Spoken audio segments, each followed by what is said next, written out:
Well, hey everyone, and welcome. I'm your friend Art of Mana. Let's dive into the 699th stream. One more to go. And I do have plans for Thursday. That's going to be our 700th stream, and I'm really excited about this. Hey man, and 9 more emote only chats and we get to 100. Whoa, Namus, that is pretty impressive right there. Welcome on in. Animate Barrel, thank you so much for being the first person here. Namus, welcome. I'm so glad that you could be here in the stream. Gar, an incredible family-friendly streamer that I'm really happy that I got to meet. I'm so sorry I'm not hanging out more in your channel, but please know that I do appreciate you and all that you're doing on the Twitch platform. Rage Paint Games, an incredible dynamic duo of artist and coder and all-around great stream couple as well. So welcome on in. Issa, so good to see you. Welcome on in. We've got Memory Martin as well. Thank you so much, everybody. I hope I didn't miss anyone, but I think that covers it. I'm feeling a little under the weather today. I got this little stomach bug. I'm not sure. I thought it was food poisoning. Now I'm thinking maybe it was a stomach bug. Honestly, I don't really know. All I know is that my insides want to be outsides. And so that's not great. Listen, this might be a shorter stream, but I wanted to do this nonetheless. And of course, Animal Crossing, this is a game I need to play daily anyways. So it seemed like a good idea. Let's go ahead and let's go into it. Ready? That was impressive. I'm impressed. that was pretty good. So let's see what we have here. Have you seen Carl? He hasn't streamed in 2 months. I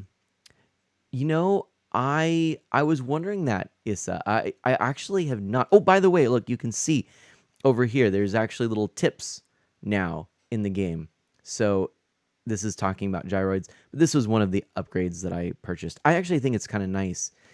I can opt out of these, but it's actually good. It's nice little reminders. So that's a new thing you can get in the game by purchasing the, what is it called? The Island Life 101 package from, I think it's from the Nook Miles store. I could be wrong on that. But anyways, it is nice. It is nice. I should check my mail, Rage Paint Game says. Okay, I'm going to do that. It is 7:33 on Tuesday. By the way, 7:33, that means we are actually starting on time. That's not something that's happened for a while. So here we go. Someone says they wanted to know, or someone asked about if they ever found someone passed on the beach. What do? Speak to them, make sure they're okay, do it several times if necessary, be persistent. Then offer to help with anything they need. I actually have to say, I think Isabel has quite a few new dialogue, options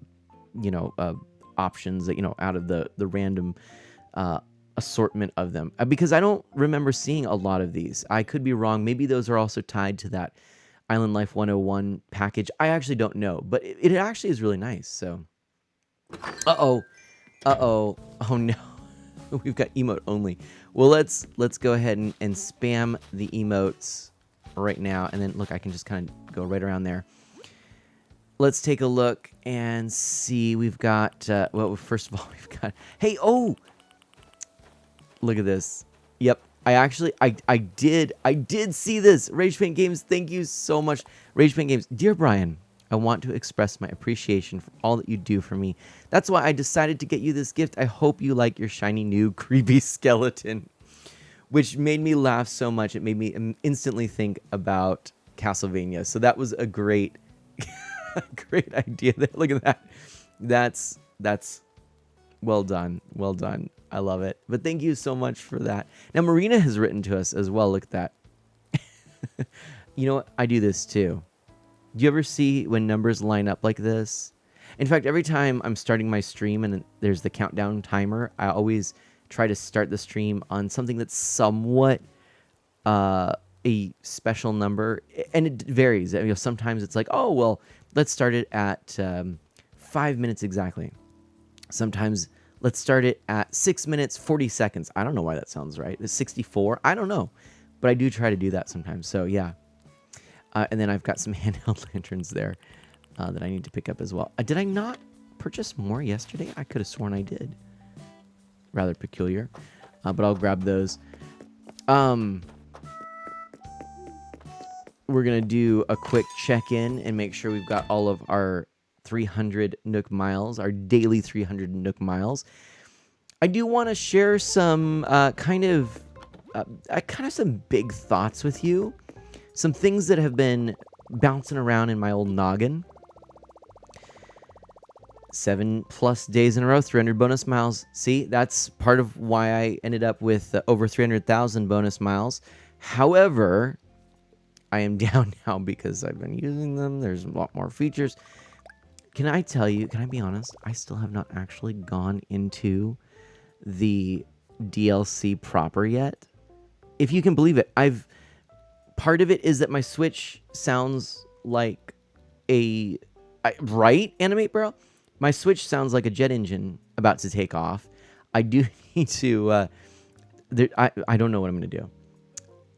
I may try and get it repaired. I may try to get a Switch OLED. I don't know at this point. Ralex, how are you doing? Not great, we'll say. Not great.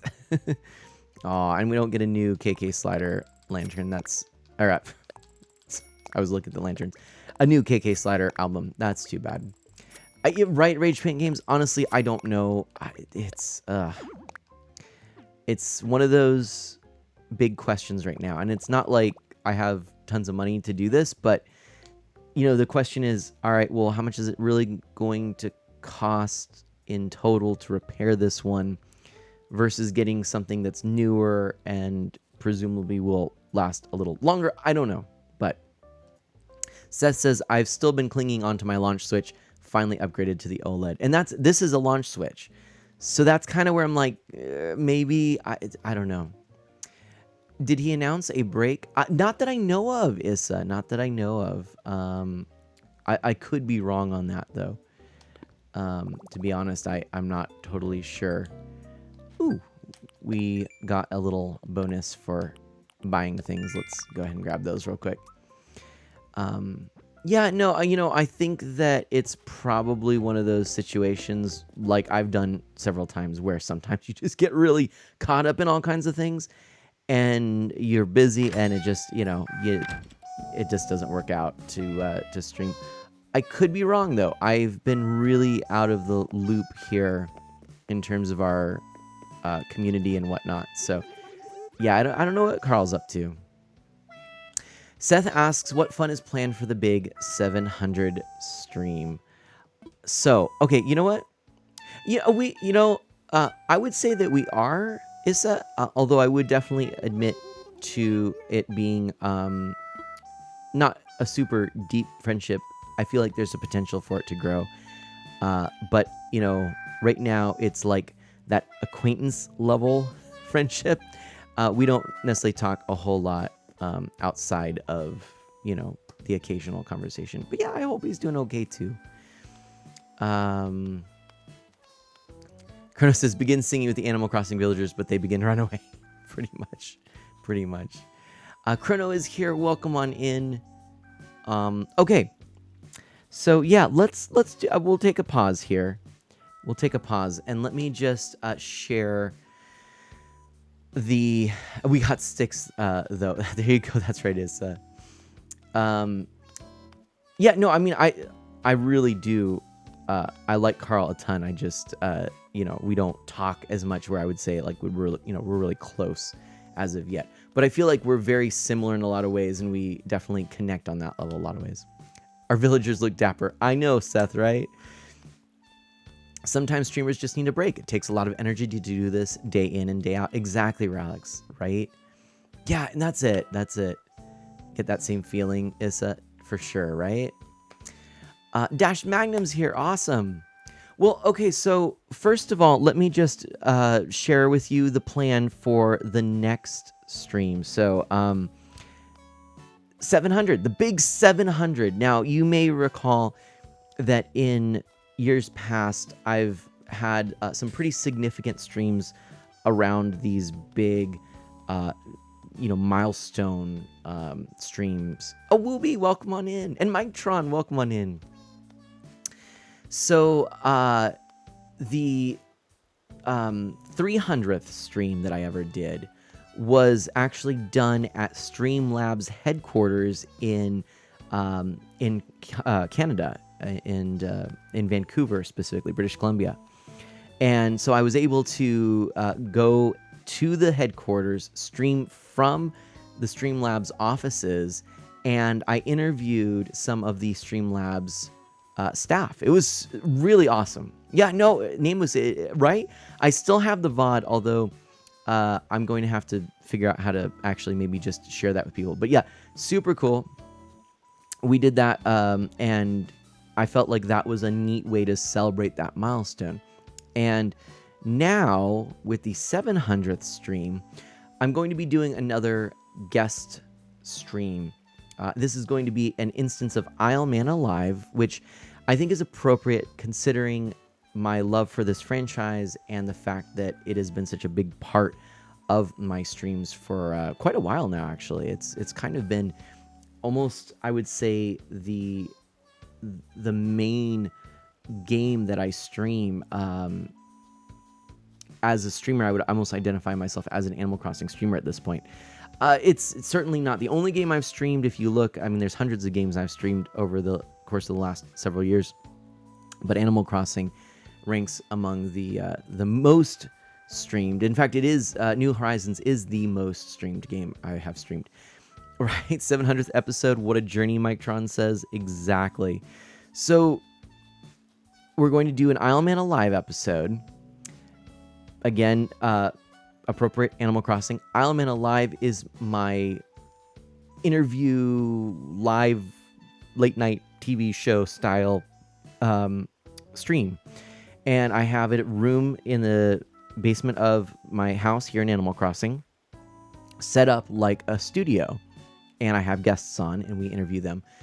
So I have a very special guest that I think is going to fit so nicely for this celebration, and that is the dynamic duo of N and C Crossing Chronicles. Crossing Chronicles is a YouTube and Twitch channel that is huge. They do this incredible thing where they create little movies out of Animal Crossing scenes, and then they invite people to come help with voice acting these things. Their YouTube channel is doing great. Their Twitch channel is a lot of fun, and so they're going to come on, and we're going to talk about the update in Animal Crossing. We're going to talk about content creation, artistry, creating various movies and things like that, and it should be a lot of fun. Issa, have a good night. Take care. Thank you so much for coming on in, and I'll catch you next time. We'll chat more, and I'll try and let you know what I find out. Maybe I'll reach out to Carl. That would be a good thing, actually. Good night. And thank you, Chrono, for popping in that Crossing Chronicles YouTube link. So I am going to put a little notice on Twitter and in Discord so that you all can know. But yeah, we're going to do a really neat interview with the both of them. I think it's going to be a lot of fun. And they're excited. I'm excited. This is going to be great. So that's how I'm going to be celebrating the 700th stream. Again, I think it's fitting because the game Animal Crossing is such a prominent part of my channel. And I really like the creativity and also the kindness that they bring to the community. And so I think it's just a natural fit. Then, movie recreations in Animal Crossing New Horizons, let's go. Exactly. And I'm probably going to be doing some voice acting with them in the near future as well. So it should be pretty neat. Definitely keep eyes on that. And oh, good. I'm so glad that you like this. And there are tons on YouTube, and they're hilarious. Right, Mike Tron? This is going to be great. It's going to be great. Now, that kind of covers it. Hamami Boy, hello, welcome on in. That kind of covers 700. Now, 701, which is going to be Saturday, I'm really going to be focusing on Animal Crossing. There's a lot I want to do within this game, especially this area up here. So all this area behind me here, can kind of see right now, it's just cluttered and messy and all that stuff. But my whole idea, all behind the water here, not where I'm walking, but behind there, that whole area, I really want to just create this dense, lush forest with all kinds of bushes and flowers and weeds, and just make it just really pop. It's going to be essentially a decor area of the island. We're not going to be walking there, but it's just going to be there for the visual appeal and separating parts of the island. And I think it'll look nice. So that's going to be a project that I'd like to do. And then along with that are going to be some big sort of design things that I want to work on, especially on the top with some waterfalls and water features, and really kind of get going on my outdoor areas here, because I need to. Now, I am going to get heavily invested in the DLC. Don't get me wrong. I want to redo some of my interiors, but as they stand now, I think the interiors are fine. There are definitely improvements I can make with the DLC, and there's definitely some things I want to improve, but I don't feel it's as pressing as the outdoor area. And then that allows me the experience gained from updating all of the animals, island residents in the DLC. I can then take that to my own dwelling later, as opposed to right away when I maybe don't know all of the new features well enough. So a little practice, and then we'll kind of bounce back to that, but we're going to really focus on the exteriors there. I think it'll be nice. So, I wonder how dense you can make it before Isabel calls you out on the clutter. Well, hold on to your hats. We're being raided. Cellcast Gaming, yeehaw! Thank you so much for that raid. Shout out to Cellcast Gaming. Doing the podcast today. I hope that it went well. I know you often are tired after this. Don't feel obliged to stick around, but know that we appreciate it here. Retro Rewind Pod, thank you so much for coming on in with that raid. Thank you so much. Oh my gosh, I love it. And please do check out Cellcast Gaming. That's awesome. Thank you for the raid. Welcome on in, anyone who's new. I'm Mana, E for everyone, family-friendly variety streamer with a focus on Nintendo, retro on original hardware, and indie titles. It's going well, Cellcast Gaming. Thank you so much. Thank you so much for asking. How was your stream? I hope it was good. Hope it was real good. So we're just talking about some of the things we're going to be doing here, because the next stream is going to be our 700th, and it will be a Isle Mana Live, essentially an interview, late night TV show style episode alongside Crossing Chronicles, a really awesome Animal Crossing YouTuber. So it should be really cool. Memory Martin asks Cell, how was Dragon Quest the other day? Ooh, Dragon Quest. That's exciting. That's really exciting, actually. Now, I want to set something up here, mostly because I came across a couple of articles. I've been reading some of this blog. I love this blog. It's from a Franciscan named Ron Rolheiser, and I've always loved his writing. It's very accessible and very deep. And so there were a couple recently that really struck me, and there were two in particular I wanted to talk to you about, because I feel like they're very important to how I approach everything I do with Twitch. And maybe that doesn't necessarily make sense just yet. Of course, that's why I'm bringing this to you and sharing it with you.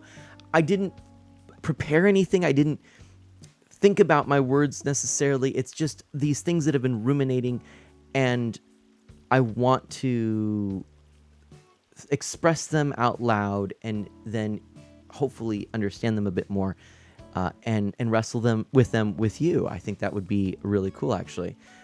So let me begin, first of all, with a little bit of context, because for some people, this all may very well be new.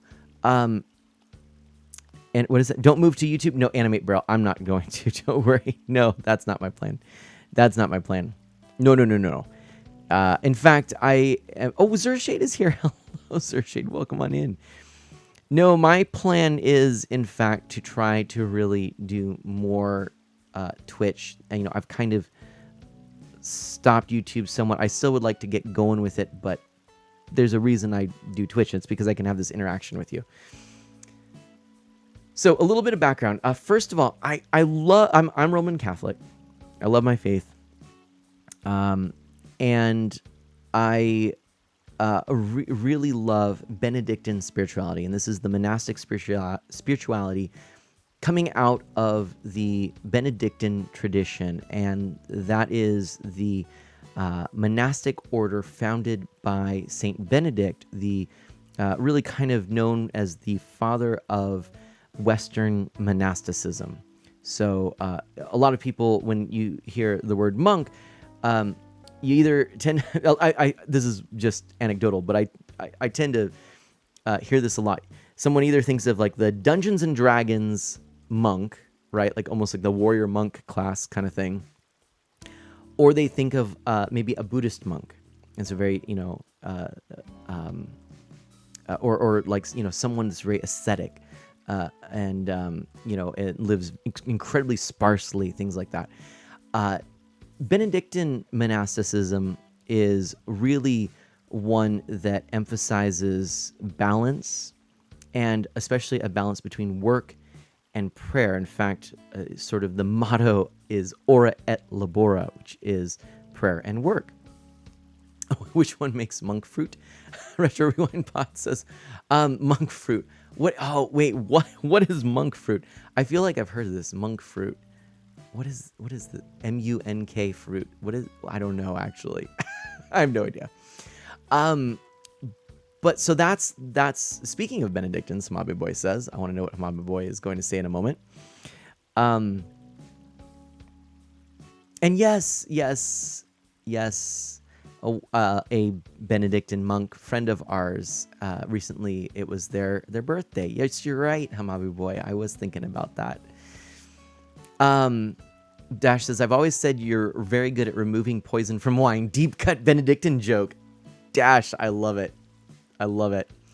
So that's sort of Benedictine monasticism. Now, Franciscan spirituality is one which has really at its core this outward movement of very direct service to the poor, of divesting oneself of possession in order to really live in and among those in the poorest of the poor communities. And the story goes that Saint Francis, the sort of the founder of this Franciscan movement, felt this deep calling from God to that was essentially telling him, rebuild my church. And so Francis, being the very literal person that he was, went to find his hammer and go start, fixing all of the things that need a little bit of, DIY weekend warrior work around the church. Not what is this, JJDB? Thanks for raiding Art of Mana. Thank you so much for that raid. Oh, look at that. We've got JJDB along with Cheppy, Moki, KL for the win, KJolt 947. Oh my gosh, thank you everybody. Oh, it is monk fruit. Retro Grandpa says. Okay. Now I gotta look up because I'm actually not sure. But how are y'all doing? Welcome on in, JJDB. Oh my gosh. Oh, it's the Buddhist monks is what it is. Monk fruit is the from the Buddhist monks. There we go. See, we're learning things. Thank you so much, Retro Rewind Pod, for bringing that up. JJDB, I hope you're doing great. For anyone who's new around here, my name is Mana. I am an E for everyone, family-friendly variety streamer with a focus on Nintendo, retro on original hardware, and indie titles. And today, I actually just announced my 700th stream is Thursday. This Thursday, I will be streaming my 700th stream. I just cannot believe this, actually. And I'm going to be having a special guest come aboard. This is a great YouTuber named Crossing Chronicles. It's actually two friends that do these really creative movies with Animal Crossing. And I think it's going to be an excellent way for us to just connect, talk about art and Animal Crossing, and and of course streaming. 700 streams, all that good stuff. So it should be a lot of fun. Hobby Boy says E for exclusive, E for elusive. I like it. And there we go. Animate Barrel says monk fruit's used as a natural sugar alternative to sugar cane. Well, there you go. I've learned something. See, you know what? You come here. It's not just me talking to all of you here, sharing all these thoughts. You're teaching me things. That's what I love about Twitch. It's that back and forth, the reciprocal nature of this. E for everyone, right? There we go. My big boy.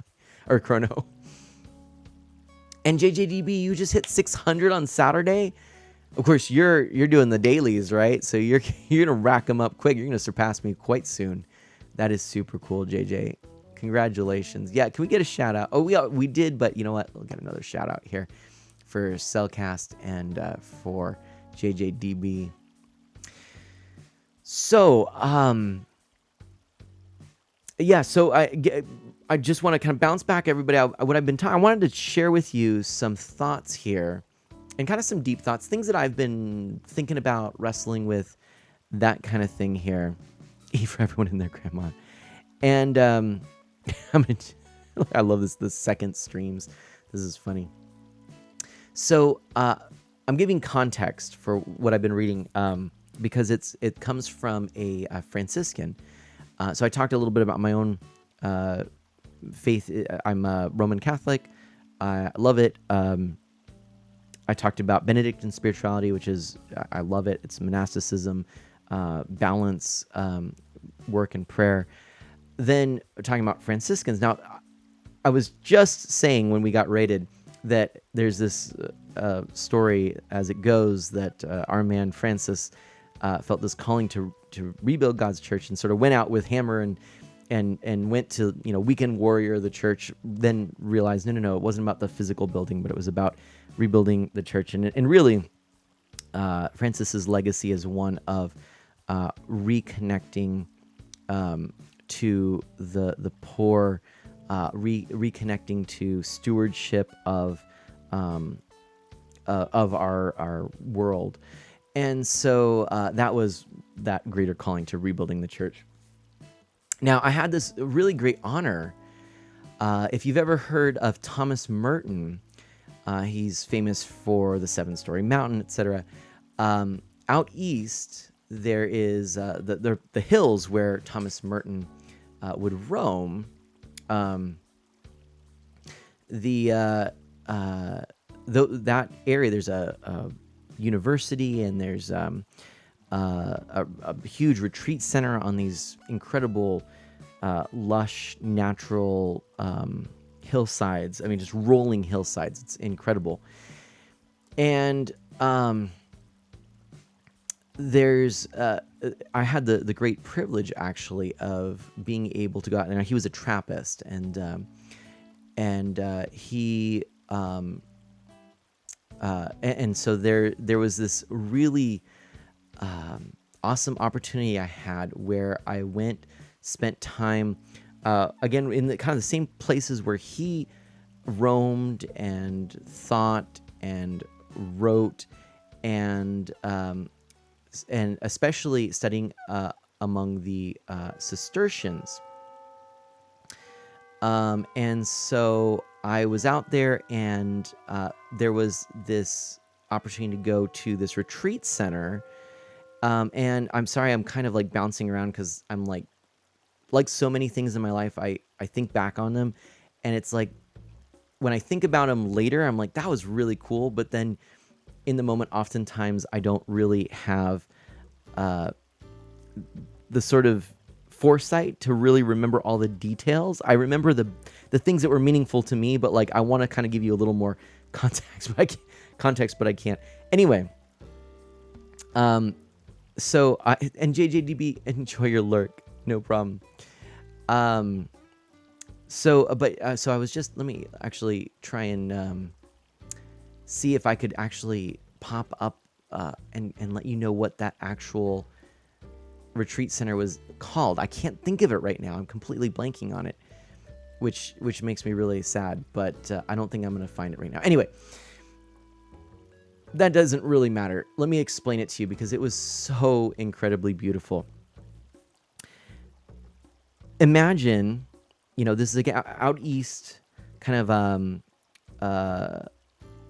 think of like New York, upstate New York kind of area, and like Pennsylvania, and just kind of these big, beautiful countryside areas. And name is, thank you so much. Have a great rest of your night, and I'll catch you next stream. Big, beautiful rolling hills, all kinds of deciduous trees. This was around the kind of late fall, winter, early winter time. Or actually, probably around this time, if I recall correctly. And I was out at this retreat center where the chapel, where we would gather daily, several times a day, for shared prayer and community. It was essentially a tree house. I kid you not. There was this enormous hill. In fact, it's kind of why I love this very natural island of Isle Manna. I love very organic, beautiful forests and things like this. And there was this enormous bowl and just this hill that went, again, think of these sloping, rolling hills, nothing like the Pacific Northwest, where everything is magnified, intensified, and almost more jagged and strong. The mountains are more craggy and pointy. This is more that area where, as you look, you can kind of see these almost wave-like forms. And so everything's kind of dipping into this bowl. And we're at the top of the hill in essentially a treehouse chapel, and overlooking this great expanse of just nature, because it wasn't, often we think of the East Coast being all just city, but no, it wasn't. It was all natural landscape, beautiful. And I remember there was a Franciscan who I got to talking to, because the question was posed, is there such a thing as bad art? And this lovely Franciscan, basically was saying, all things are in and through God, and all things have some, have some piece of that by virtue of being part of creation, touched by God. It's and I was I remember, I don't know who it was that said it, or if it was me, but at some point we actually were saying, yeah, but what about like Twilight? Because we were talking about the Twilight books and the movies. And you were like, is that good art? No, I have to confess, I've actually never watched the movies nor read the books, but we had a good laugh about that. But this Franciscan was like, well, of course, and we're all like, are you sure? Again, we're, kind of having a good time with it. But Mary Martin's law, same. But it was a fun encounter. And but I think it tells you a little something about the Franciscan sensibility, is, of course, seeing all things through this lens of this is, all God's creation. And I remember him using the word sacred, that the space that we're in is sacred, that the art that comes out of artists is sacred in some way. It was a beautiful, beautiful kind of thing. So let me pull up here. I'm going to try, if I can, to actually pull up this. Yeah, I think I can do this. Here we go. Okay. Two columns that I want to read to you. Two excerpts, or two like blog posts, essentially. So this is from Ron Rolheiser. And he's a Franciscan priest, and just absolutely amazing speaker and writer, and a very just accessible. And that's why I kind of gave that context about Franciscans. I wanted to share that with you. So I'm gonna pull it up for me, and then I'm gonna actually pull it up and have it on screen while I read it along with you, because a couple of weeks back, and just reading along with his blog, he posted this one, which of course now I can't find. Hold on a second. I will find it. Oh, there we go. Oh, yep. Actually, it was in May. Excuse me. So a little ways away, but still. In May, he wrote this column, and it's called "Losing the Song in the Singer." And so I want to share this with you. Let me just get this going here, if I can. There we go. Perfect. Boom. There we go. That was easy. So this is the Ron Rolheiser website here, and then this is it from his archive here. This is May 31st, 2021. And Enigma, hello, welcome on in. How are you doing? Hey, Enigma, it's so good to have you here. And so I just want to share this with you again. You know, we are playing Animal Crossing, but I want to share some of the things I've been reading because I think it gives you context to know me better. And then I think it would be neat to kind of unpack together with you, or just, you know, and not even just tonight, but just as we go along. So this is beautiful. Losing the Song in the Singer. And I suppose maybe we should just... Oop. Whoop. Shh. Shh. Shh. My messed up settings. We're going to just bring that down there. They are, in fact, very messed up, actually, at this point. I need to like rename stuff and everything. But yeah. Rusty's here. Hey, hello. Okay. So,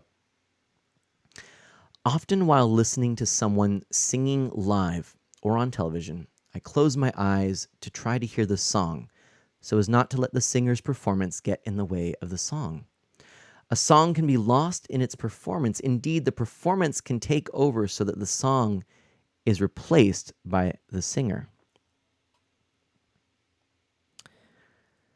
When anyone is performing live, be it on stage, in a classroom, at a podium, or in a pulpit, there will always be some combination of three things. The speaker will be trying to impress others with his talent. He will be trying to get a message across. And consciously or unconsciously, he will be trying... Thanks for hosting. Thank you so much, Scooter, for that. By the way, I just popped this into just chatting for a moment because I feel like this is more appropriate for what I'm doing at the moment. Let me go back to that real quickly here. And again, I'm reading this because I actually thought a lot, not so much about singing, although I do sing, or performing live in, musical context. I actually was thinking about streaming. So when anyone is performing live, be it on stage, in a classroom, at a podium, or in a pulpit, there will always be some combination of three things. Trying to impress others with talent, trying to get a message across, trying to channel something true, good, and beautiful for its own sake. I love that. Trying to channel something true, good, and beautiful for its own sake. So those three things right there, unconscious, conscious, will be trying to impress with our talent. Look, I'm going to be perfectly frank with you. Part of what I enjoy about streaming is some of that validation that, hey, I can do this pretty well. I do. Is that the best thing? I don't know. But I do want to present something that is impressive in one sense. But also that point of trying to get a message across, consciously or unconsciously. Now, that to me is incredible because I think all art is dialogue. I think that the best art is one which invites a good, healthy dialogue between the artist and the person participating with the art. That's why, you could sort of say consuming, but I actually think participating might be a better word. And so that means that we're having dialogue, we're having conversation, and there are messages we're trying to share. That's the whole purpose of language. That's why I don't just sit here and do silent streams playing a video game. Although that being said, that's why we have enjoyed games that don't have any dialogue, like Brothers: A Tale of Two Sons, which get uh, its message across through these other medium. So there's still a message there, right? I love that. Anyway, hopefully that's a good message, right? And it's a positive message. And then also trying to do or channel something true, good, and beautiful. And that to me speaks volumes. That's why I consider myself E for everyone. So anyways, this is, because I want to put something out there into the world that is good and beautiful. And that very important word and loaded word for me, true. This isn't unfortunately, relativism is something that for a lot of folks, it's easy to slip into, even myself. But I maintain that there is something objectively true in the world. There's objective truth. And so that which is true, it can be spoken of, alluded to, it can be found in lots of different contexts. But to speak of it is to speak powerful truth and bring it into the world. Anyways, so Ron Rolheiser then says, metaphorically, the artist will be making love to himself, making love to the audience, and making love to the song. Okay, now please don't get hung up on that. This is a metaphor, and all metaphors are not, inherently they aren't perfect. Otherwise, it would not be a metaphor. but I think it's important what he's saying. The metaphorically, because of those three things done in any sort of live performance, the artist will be making love to themselves, to the audience, and to the art. Whoa. Take that into streaming, right? Love to myself, to you, and to this thing that you see, the way in which you interact with me today. Okay, let's move on. It's the third component, making love to the song, which makes for great art. Great rhetoric, great teaching, and great preaching. Greatness sets itself apart here because what comes through is the song rather than the singer, the message rather than the messenger, and the performer's empathy rather than his ego. Ooh, and empathy. The audience then is drawn to the song rather than the singer. Good singers draw people to the music rather than to themselves. Good teachers draw students to truth and learning rather than to themselves. Good artists draw people to beauty rather than to adulation. Good preachers draw their congregations to God rather than to praise of themselves. Ever hear of cult of personality as opposed to our words being able to praise and draw others closer to God? Instead, it's about ourselves. And I often find that in streaming that these cults of personality crop up because it's not about the truth, but it's about the personality, right? Admittedly, this isn't easy to do. We're all human, so is our audience. No audience respects you unless you do show some talent, creativity, and intelligence. There's always an unspoken pressure on the singer, the speaker, the teacher, the preacher, both from within and from without. From within, I don't want to disappoint. I don't want to look bad. I need to stand out. How true is this in streaming? I need to show you something special. This is streaming. I'm speaking to you streamers here, and of course, it resonated with me. This is why I'm sharing it. From without, from the audience, what have you got? Show us something. Are you worth my attention? Are you bright? Are you boring?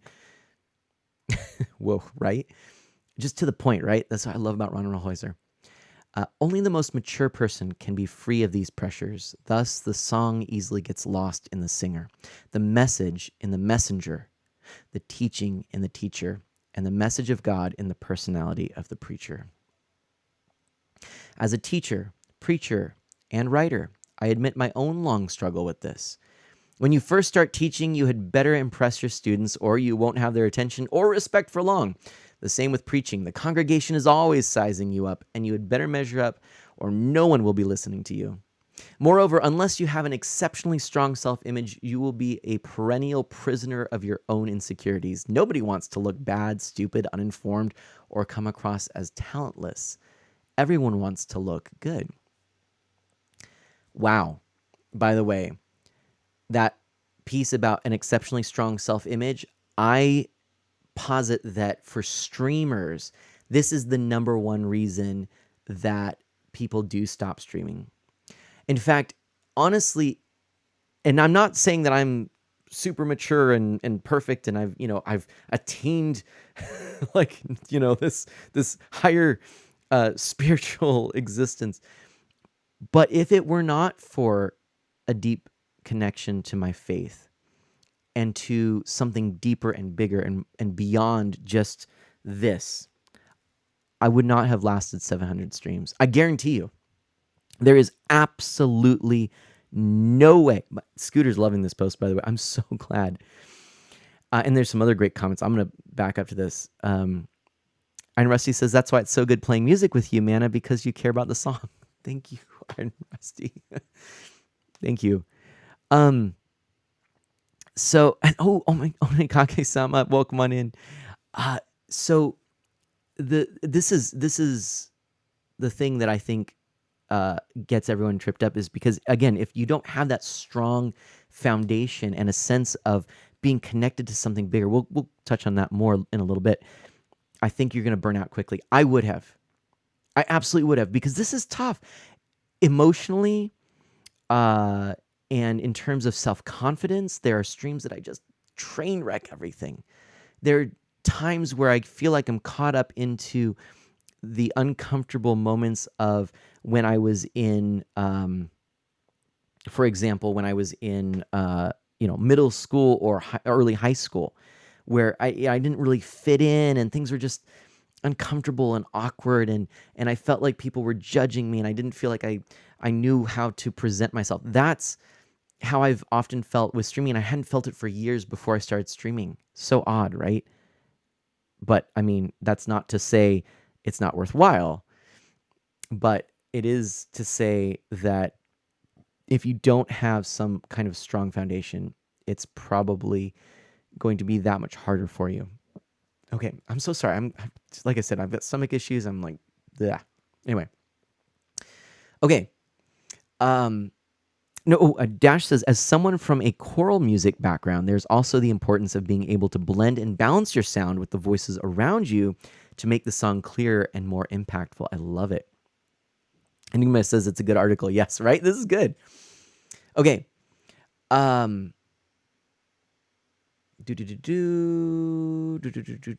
Okay. Moreover, not least, there is still your ego, and its power can never be underestimated. Okay, so I already said that. Nobody wants to look, bad, stupid, uninformed, or come across as talentless. Everyone wants to look good. Ego, its power cannot be underestimated. It wants to draw the attention and the admiration to itself rather than to what is true, good, and beautiful. There's always the temptation for the messenger to be more concerned about impressing others than about having the message come through in purity and truth. Let me read that one more time. There's always the temptation for the messenger, like the artist, to be more concerned about impressing others, attracting new audience, etc., than about having the message come through in purity and truth. Ooh. That's indicting for me, I'll tell you that. The subtle but powerful temptation inside every singer, teacher, speaker, preacher, or writer is to draw people to themselves rather than to truth and beauty, the truth and beauty they're trying to channel. Okay. I struggle with this in every class I teach, every article or book I write, and every time I preside at liturgy. Nevertheless, I make no apologies for this. It is the innate struggle in all creative effort. Are we trying to draw people to ourselves, or are we trying to draw them to truth, to beauty, to God? When I teach a class, how much of my preparation and energy is motivated by a genuine concern for the students? And how much is motivated by my need to look good, to impress, to have a reputation as a good teacher? When I write an article or a book, am I really trying to bring insight and understanding to others, or am I thinking of my status as a writer? When I preside at Mass and preach, is my real motivation to channel a sacred ritual in a manner that my own personality doesn't get in the way? Is it to lead people into community with each other and to decrease myself so Christ can increase? As a streamer, when I stream, am I trying to, am I avoiding the temptation to adjust my personality, my interests, and my ultimately what I'm presenting and sharing and engaging with all of you with, uh, just for the sake of the potential of some better metrics, some new followers, or some new subscribers? Or am I genuinely presenting what I hope to be a positive example of how one might enjoy healthfully games and conversation and community in a healthy way? I, that's not eloquent. Okay, that was off the top of my head, but hey, there we go. We're trying. We'll get the ego out of the way, right? Okay. There's no simple answer to those questions because there can't be. Our motivation is always less than fully pure. Moreover, we are not meant to be univocal robots without personalities. Our unique personalities and talents were given by God precisely as gifts to be used for others. That's what keeps me going as a streamer.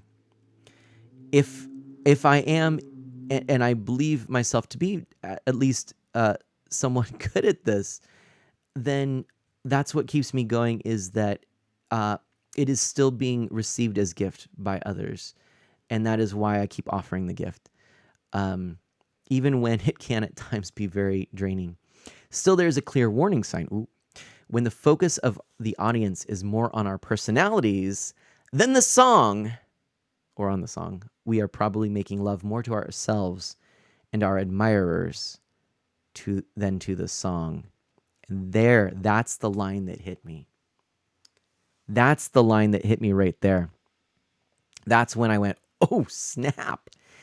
And that's where I realized where maybe I was starting to lose some of my focus as a streamer. It was, again, what can I do to make this more interesting? I kept asking, what can I do? What's going wrong? Because it was imitating maybe a lot of what's out there, but also buying into a lot of what seems to be the meta of streaming. It's about metrics, it's about growth and all this sort of thing. Instead of, is this really for something powerful and important? I don't know. This is an article that really hit me extremely hard. Actually, I felt like it was something that I needed to read when I read it. Oh, hold on a second. I'm hitting all the wrong things. What am I doing? Hang on a second. I'm attempting to minimize this so I can take a look at chat and catch up here, but I'm doing it wrong. Okay. The power and importance of levity and fun. That's true, Iron Rusty. Okay, let me go back up here and catch up here. Barry the Boy is here, by the way. Unrelated question, Enigma asks, is that a virtual boy? It is. It's a virtual boy. I love the virtual boy, Enigma. I love it so much. I haven't watched Twilight or read it either. Chrono says, I barely even played Twilight Princess. Fair enough. Twilight is the greatest story ever told, my boy says. I felt like I was a wizard at Hogwarts. That's awesome. Rollheiser tonight. Exactly, Iron Rusty. Can't beat Rollheiser, right? Scooter, I hope you're doing really well. True, good, and beautiful, right, Iron Rusty? And oh no, Scooter says, been kind of rough taking care of Woody Kendra. She's sick. Oh, I hope she feels better soon too. Iron Rusty says, receiving the art. Though that's passive, enjoying. Yeah, receiving the art might be a better way. Engaging with it, it is tough. I've shared this before, but there was a really wonderful study done, and I remember this from a watercolorist I worked with. He shared that there was a floating image and a realistic image put up in a museum gallery with cameras on them to gauge the length, duration, and frequency of patrons staying at those images.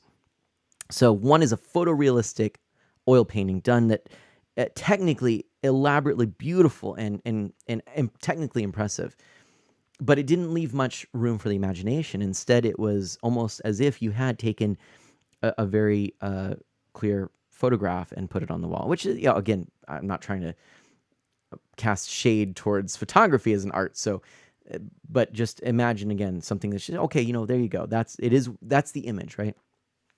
On the other wall is a floating image, and this is one where there's a lot of white of the paper that's just there. You don't see the full image. There's only sections that are alluded to, and so it was almost drawing you in to fill in the segments of the image with your mind. And what was discovered was that people stayed at that image far longer and returned to it more frequently than the other images. It was one that kept drawing people in. And I think that's one of the one of the beautiful things about what I would consider a really exceptional art is that it invites us to go deeper and to engage with the subject matter in a way that we start to wrestle with it, incorporate it into our own lives, to wrestle with new ideas, to wrestle with it in some way, to enjoy it. And that, when I say wrestle, I do mean that in a playful way, kind of, right? So it doesn't have to be done as sort of a technical or a scholastic endeavor, but it can be done in a playful way. A lot of great art is just that, sometimes just whimsical. But again, if we are invited in, drawn in, and then we participate, it becomes dialogue, and dialogue is so important, I think. Adasco, welcome on in. Enigma says, I've only played the Virtual Boy once at an exhibition. I felt like I was in the future. Those invited to the art, guests, I like that, Iron Rusty. I like that a lot, actually. Memory Martin says, I would have quit streaming a long time ago, too. I started streaming because I hated being alone again. I felt like I couldn't go so long without another moon Nissus in my life to share my passions with. I hope I'm saying that correctly. For those who don't know, Moon and Nissus are my two best friends. I don't know if you know this, Art of Mana, but there's an artist named Boy in a Band, Dave, who released a song called Don't Stay in School 5 or 6 years ago. I was watching a history teacher react to the song, and the hate comment video Dave made and the points Dave and teacher made were really interesting in regards to the comments. I definitely give them a listen. The channel was Mr. Terry History. Yeah, I'm curious to know more about what made you think about that. I'm curious to know. So just kind of that engaging with the art, talking, dialogue, is that, because if so, I think that makes a lot of sense. Puts the twist back in the meaning of entertaining. Ooh, Iron Rusty, look at you entering in as a guest. Entertaining. Ooh, Iron Rusty, I like that. Like if you're entertaining at a party, it's interactive. I like it. Mike Tron says, I started streaming in April 2016. Time flew by. Are you kidding me, Mike Tron? That is wild. Let's get a shout out for Mike Tron, by the way. Let's get a shout out for Mike Tron. Okay, now that is all well and good. And I do apologize. I hope this is something that is in some way life-giving to you, enjoyable to you. I want to go to the most recent of Rollheiser's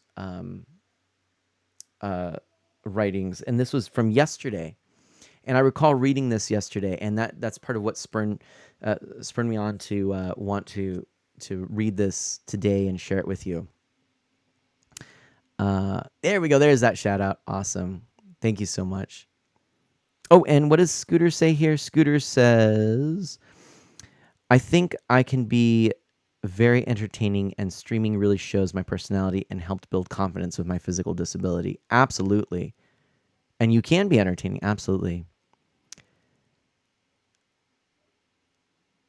Dash says, thumbs up from me, Mana. You're doing great tonight. It's good to sit, listen, and ruminate every once in a while. Right? There we go. It's not just about the games. It's about the rumination among friends, right? It's the sitting around the campfire, right? To use that metaphor again. This is Ron Rollheiser's latest from yesterday, Giving Ourselves a Better Story.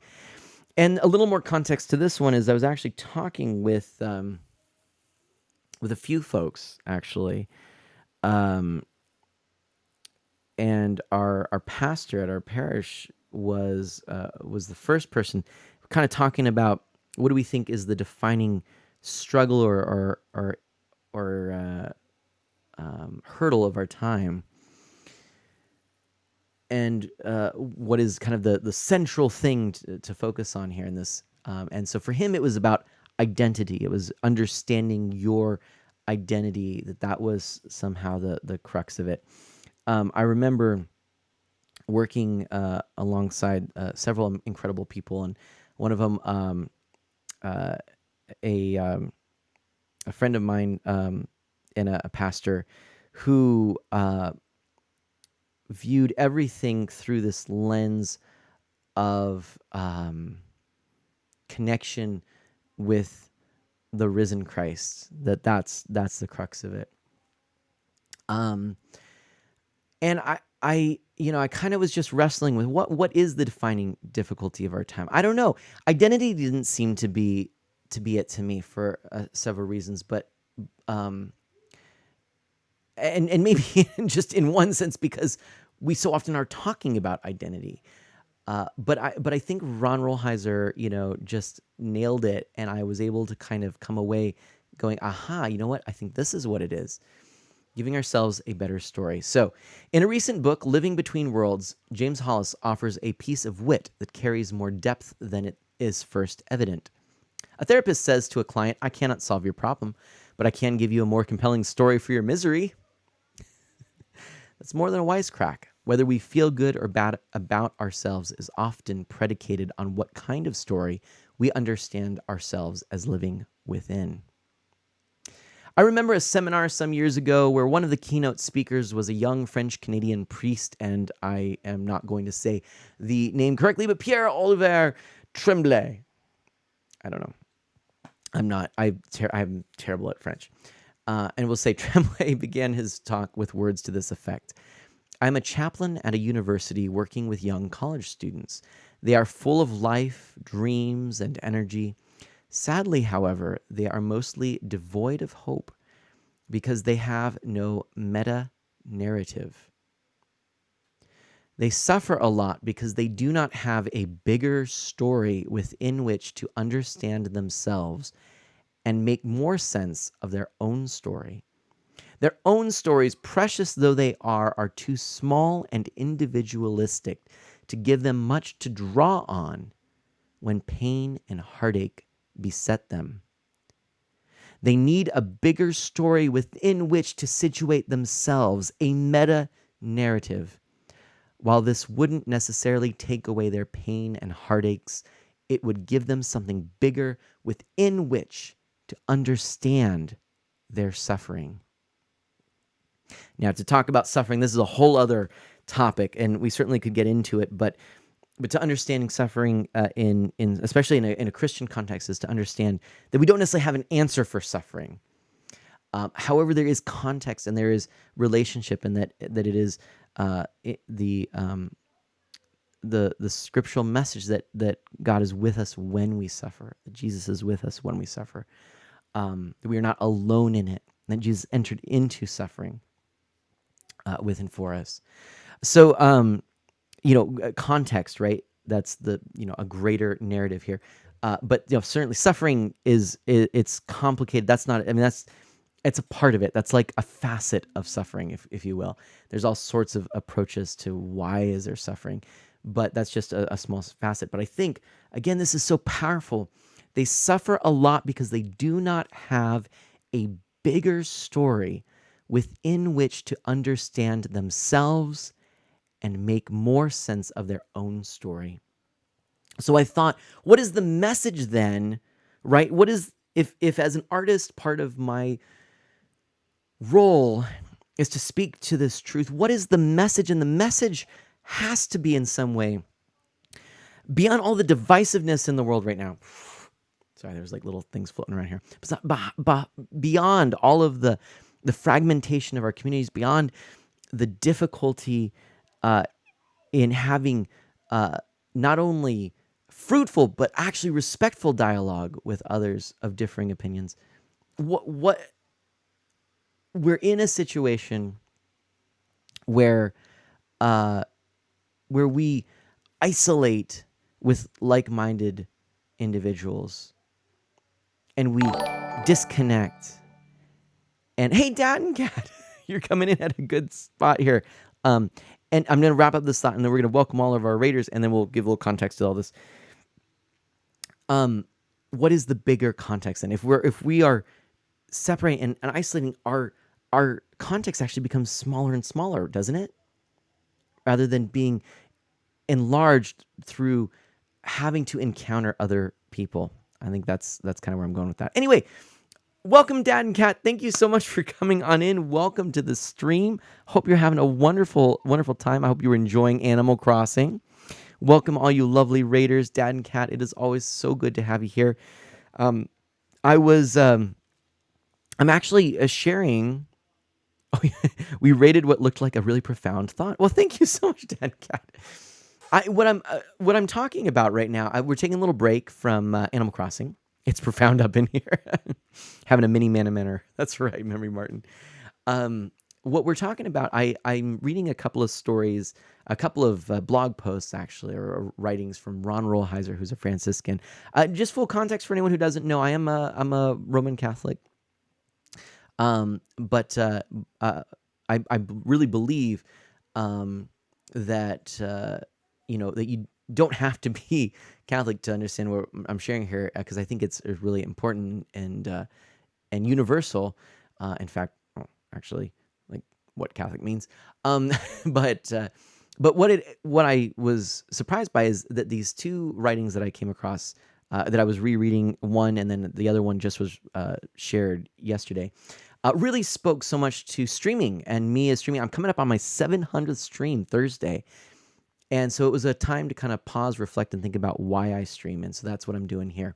And so, yeah, the first writing was really talking about the interesting dynamics of when we create art, when we are presenting art. If you think of it as if you are streaming, how there's these things that go into it. So often it's about, sort of like how much of it is to impress or look good, to get some kind of message across, and then how much of it is just for presenting some good, true, and beautiful.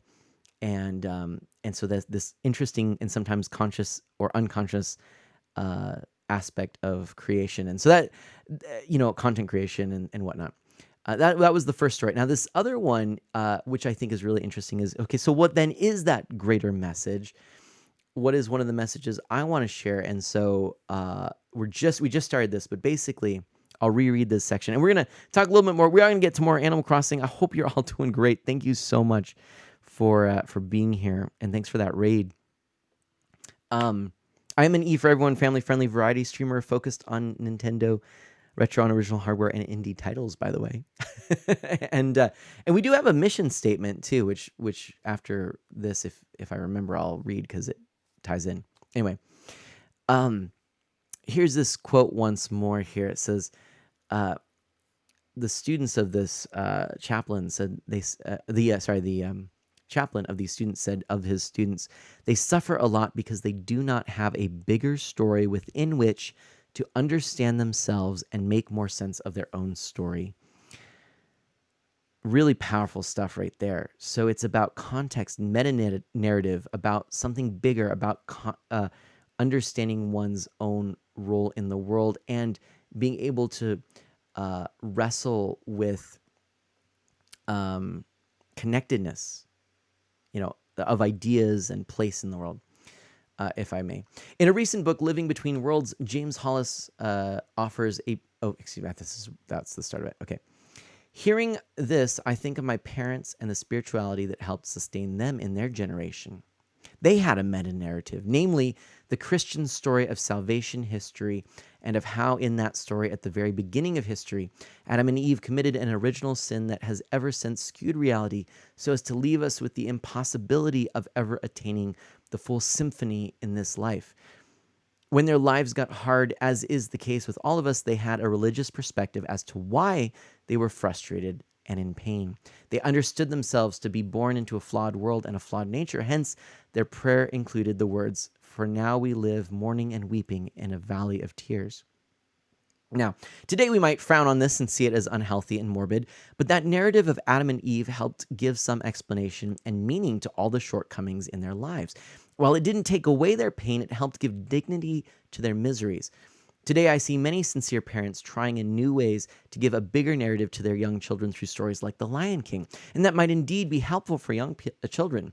But as Tremblay points out, eventually a much bigger and more compelling narrative is needed. And by the way, I think this is true. I mean, Lion King is an amazing entry point for the deeper narrative. For me, it was Star Wars. The original trilogy was my real concrete. It was, even though I was always raised in, attending church with my family, attending mass. I was raised with, the smells and bells around me, and that context. It was Star Wars that made it concrete and attainable for me. I think Lion King can do the same thing. They're incredibly powerful narratives, incredibly powerful works of art that speak to something true, good, true, and beautiful. But it's not the whole, right? It's scratching the surface so that we want to dive deeper. We want to continually go deeper. That's one of the lovely things about my tradition as a Catholic too, is that we talk about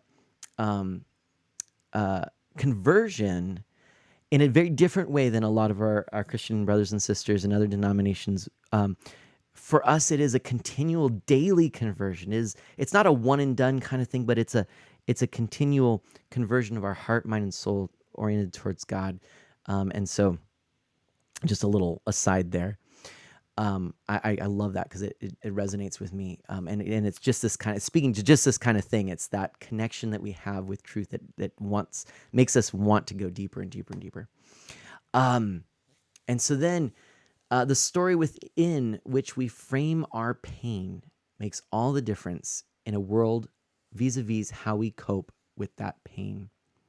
For example, James Hillman tells us that perhaps the biggest pain we experience with aging is our idea of aging. This is true too for many of our struggles. They need the dignity of being seen under a larger canopy. I like what Robertson Davies says when he laments that he doesn't want to struggle with a growing edge, but wants rather to be tempted by demon. He wants to accord a higher dignity to his temptations. A bigger story brings us this dignity because it helps us differentiate meaning from happiness. We invariably confuse the two. What we need to seek in life is meaning, not happiness. Indeed, happiness, as we generally understand it, can never be pursued because it is always a byproduct of something else. Moreover, happiness is ephemeral and episodic. It comes, it goes. Meaning is abiding and can coexist with pain and suffering. Whoa! There's a line. Moreover, happiness is ephemeral and episodic. It comes and goes. Meaning is abiding and can coexist with pain and suffering. Like, often you hear, folks sort of almost talk like, oh, I'm so happy, and like, I believe in Jesus, and and in God, and my life's never been the same. True, but and I'm always happy. But really, like, tell me your secrets, because no misery, no suffering. Like, how is that possible? That's not possible. That's not, that's not reality. How does that work? Again, it's not about happiness. It's about meaning. Meaning is abiding and can coexist with pain and suffering. I doubt that Jesus was particularly happy as he hung dying on the cross, but I suspect that inside of all the pain, he was experiencing deep meaning, perhaps the deepest meaning of all. Not incidentally, he found this deepest of all meaning because he understood himself as being inside the deepest of all stories. At the end of the day, faith, religion, Community, friendship, and therapy cannot take away our problems. Most time there isn't any solution. A problem must be lived through. As Gabriel Marcel famously put it, life is a mystery to be lived, not a problem to be solved. The story within which we frame our pain is the key to turning problem into mystery. Art Schopenhauer once wrote that all pain can be borne if it can be shared. The sharing he was referring to doesn't just have to do with friendship, community, and intimacy. It also has to do with story. Can we actually verbalize our story? Oh my gosh, in the times of deepest pain and sorrow for me, being able to tell my story to someone was huge. In fact, spiritual direction, which helped me so much, is the practice of listening to someone tell their story and then helping them to understand what they are saying, helping them by repeating phrases that were repeated often, pointing out possibly problematic ways of looking at situations in their story, honing and editing and refining that narrative, that personal narrative. Pain can be to born. Wait, hold on a second. Whoa, bleh.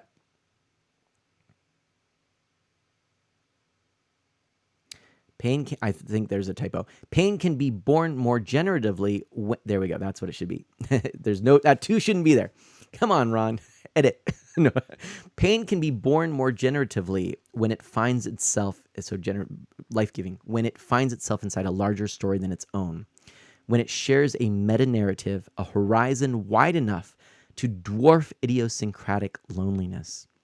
Hollis is right. No therapist can solve our problem, but he or she can help us find a bigger story that can give more meaning and dignity to our misery. Beautiful stuff. Beautiful stuff. To me, Hamabi Boy has to get going. Oh, it's my pleasure. I'm so glad I could help with that. I'm so glad that you could hang out here for a little bit. Yeah, and I don't know if you're still here, but thank you for sharing, of course, that birthday memory as well. And then let's take a look here. I'm still bringing up chat. Let's see. There we go. Oh, one of my favorite YouTube videos is called How to Maximize Misery. Animate Barrel, would you please put that in to the chat if you happen to have it? Iron Rusty says, did someone say Star Wars? Dash Magnum agrees. I love it. Technically, it's still an Animal Crossing stream. I see it in the background, right?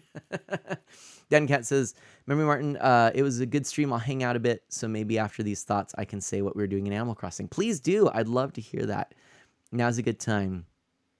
And then I've got a few more thoughts before we get back into the game here. Yeah.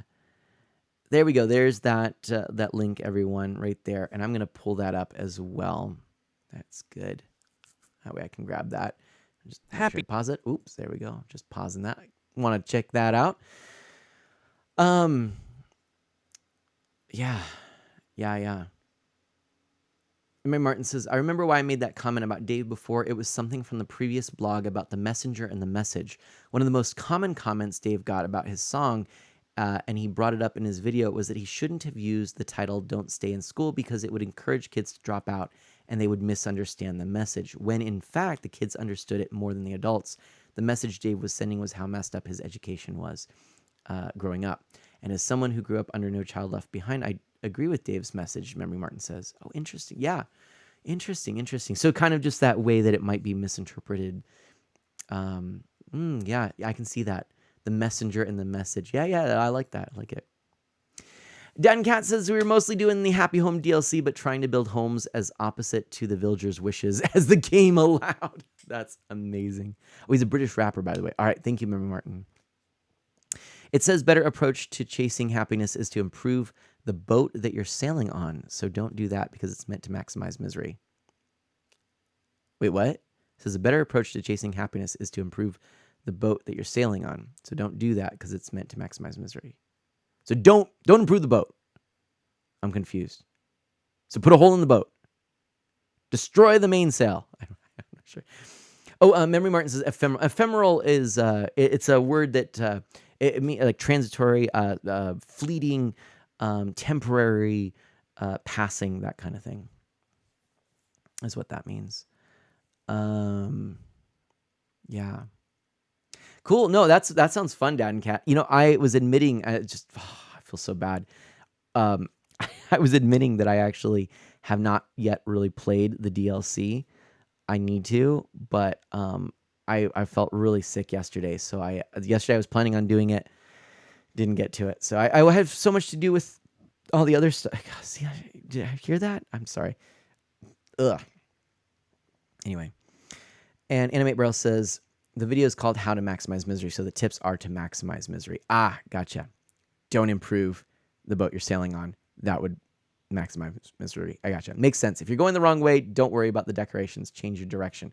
Oh, there we go. Maybe I misunderstood. I think Iron Rusty got it. And yeah, I was thinking like, yeah, you should improve the boat you're sailing on. And that would be, if you're, a better approach to chasing happiness is to improve the boat. I don't know.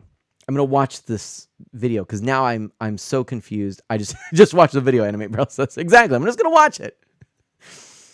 That's fine. Zero Shade says, yay, the event in Arcs is finally done. I'll watch the video here. Another song I liked by him was called Empty by a YouTube storytime animator called Jaden Animations. Actually about something from her life that she struggled with, but I won't get into it because it's her life, not mine. Oh, that's fair. Iron Rusty says, I happen to be contemplating a change in my own life, so maybe that's how I hear it. It's fair. You know what? Hey, it's part of that greater narrative. I was reflecting on the search for meaning. For me, connectedness is a strength of mine in the Clifton Strengths Finder. Connectedness is my top strength. I see a lot of connections. I feel that one of the I feel like what Ron Rolheiser says regarding especially the deeper context, your story of yourself, your understanding of yourself, that narrative. I believe that's also talking about our worldview and our understanding of the world. And so I do think that, it's funny, we kind of say ignorance is a virtue, but I also can see how ignorance can be so absolutely frustrating and stunting as if we leave it as such, and if we don't engage.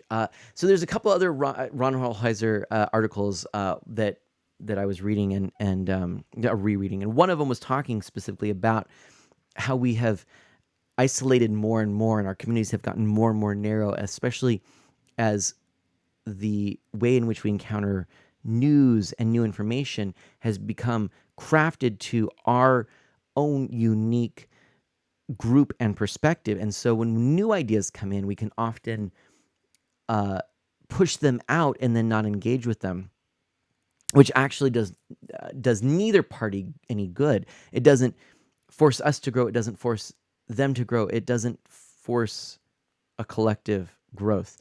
And I see that on Twitter a lot. I see that a lot in the way, and especially lately, I've been noticing it's been really troubling on Twitter. A lot of the tweets that I'm a little bit addicted to Twitter lately.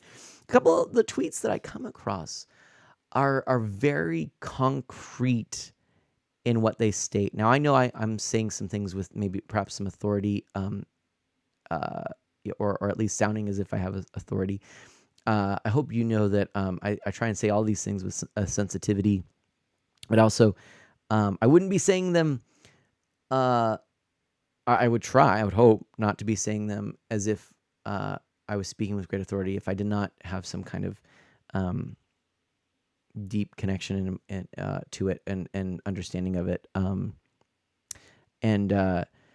And so I invite you to wrestle with it. It's not meant for. I'm not just saying, here, take this and that's your idea and boom, you're good. But if it resonates with you, please explore it more. If it doesn't resonate with you, if in fact you disagree with it vehemently, awesome, because this is exactly what Ron Weiser is saying, is that it's in those conversations that we deepen our worldview, when we can process new information and make it fit into a holistic view of the world, how much more meaningful and important uh, that information is, instead of just being rejected. It actually allows us to grow. And right now, as we've even, maybe further on the tail end, well, hopefully the tail end, fingers crossed, of COVID and social distancing and isolation, we're still not over the the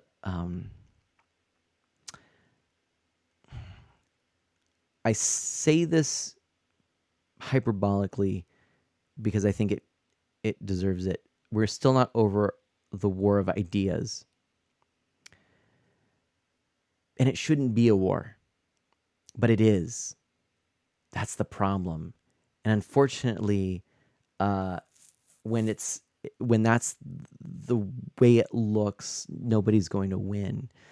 Um, but but it's tough when there are things at stake, and then it's tough when there is a mistrust of experts, a misunderstanding of objective truth, and kind of a unfortunately, the larger context is actually quite limited as well, for a lot of folks. Um, it's sort of like, I was having a conversation with somebody um, at the hospital the other day. Fun story. There was a gentleman who refused to wear a mask upstairs, and security had to be called because finally they were becoming problematic. They just refused outright, and so they were told they had to, they could not be in the hospital building without a mask.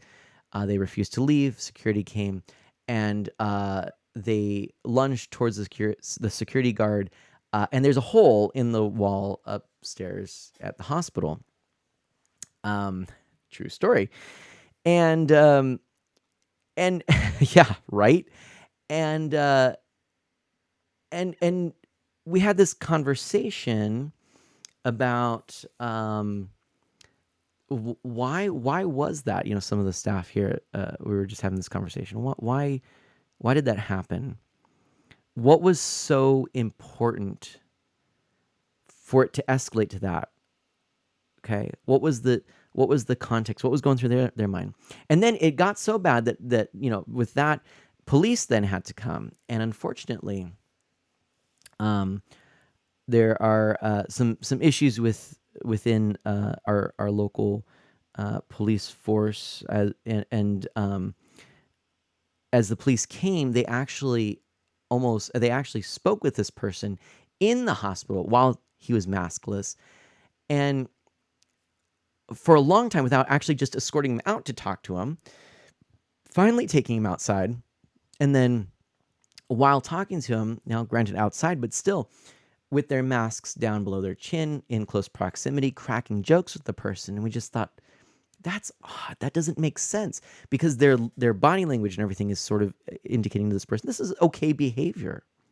But it's not, right? It's not. And that person almost assuredly had some kind of personal narrative that made it seem like this was, the right thing to do, the noble thing to do. But what's the greater context? We're in a hospital with, especially where this person was, with incredibly immunocompromised people and elderly people, for whom the virus is no joke and is quite serious. And for whom, even if it wasn't COVID, there are other things like the flu that could be incredibly dangerous for these people. And it is an act of compassion, I would argue, to be able to just don a mask and say, this is for others, not for me. And it's and I think no better example of the way that this narrative got flipped is that there was a candlelight vigil at our hospital, not a candlelight vigil at any point during the massive influx of COVID patients when the bubble burst in our community, and we had a soaring numbers, bursting the capacity of our hospital to the breaking point, past the breaking point and beyond, when refrigerator trucks had to be brought in to carry away those who lost their lives, the bodies of those who lost their lives to COVID. There was never a candlelight vigil for them. But when it was a requirement from the state that as a hospital, all staff are vaccinated, and some staff chose based on that to tender their resignation, there was a candlelight vigil for them, but not for those who lost their lives for COVID. Greater context, greater picture. To what is the most important thing? People's lives, or this concept of personal freedom? Personal to me seems on the micro as opposed to the macro. The macro is our context within a greater community and life. Okay. Now, again, I'm on a soapbox here. I'm not saying that, I know there are people that, have legitimate reasons they cannot get a vaccine or and I know there are people who can't wear a mask. I know that all these things, I get that. I'm not trying to speak with sort of this like universal thing, but I think those might be some pretty decent examples here. Again, I encourage folks to look at it in the macro, not the micro. If we orient ourselves in the deeper messages for the poor, for the marginalized, for those, again, some beautiful conversations from Rollheiser in some of his. I highly recommend you check out Ron Rollheiser's blog. There's some amazing ones. And if we put ourselves in the context of other, and what you were saying about ego, right, Iron Rusty, right? But yeah, if we think about these things, I think it makes sense. Look, granted, again, I know there are all kinds of ways to look at it, and there's some validity in lots of the frustration with folks as well, and that should be attended to and not dismissed. But it should also be put into a very important context, I think. And I think it speaks volumes. I know a lot of people were talking about religious exemptions to the getting vaccinated, and I remember encountering a Jehovah's Witness who said, again, someone who said who does not, I mean, as often as they can, will avoid medical encounters, who got vaccinated and said, "What this is what Jesus would do. This is for others, not for me." I thought that was very incredibly powerful. Who probably had the best platform and foundation to actually claim a religious exemption, said, "No, my religion actually encourages me to do this for others," right? So anyway, and Enigma says, here in BC, for as long as I can remember, if nurses don't want the flu vaccine, they had to wear a mask to protect patients. There's a conversation about getting nurses who refuse the COVID vaccine the full PPE as an option, so it's still a personal choice, but the patients are protected, right? Yeah, if there are solutions, cool. But hey, look, this is what in the state that I'm in, this is the way it is. It's vaccine is the way it is. And unfortunately, there's just a lot higher rates of contracting COVID in this area as of late. So it's a very real serious issue. Personal responsibility is not needing a requirement or a mandate to do something, because we are responsible for taking care of such things ourselves. It's so disheartening to see people take the "we don't need a requirement or a mandate" and then stopping there, right? There you go. That's a good point. I never thought about that, Dash. Yeah.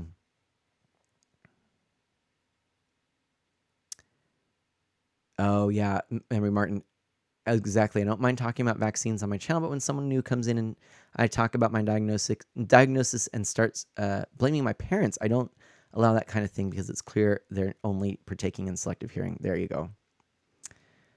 And Scooter, my wife and I aren't against the vaccine, but we are holding off due to fertility.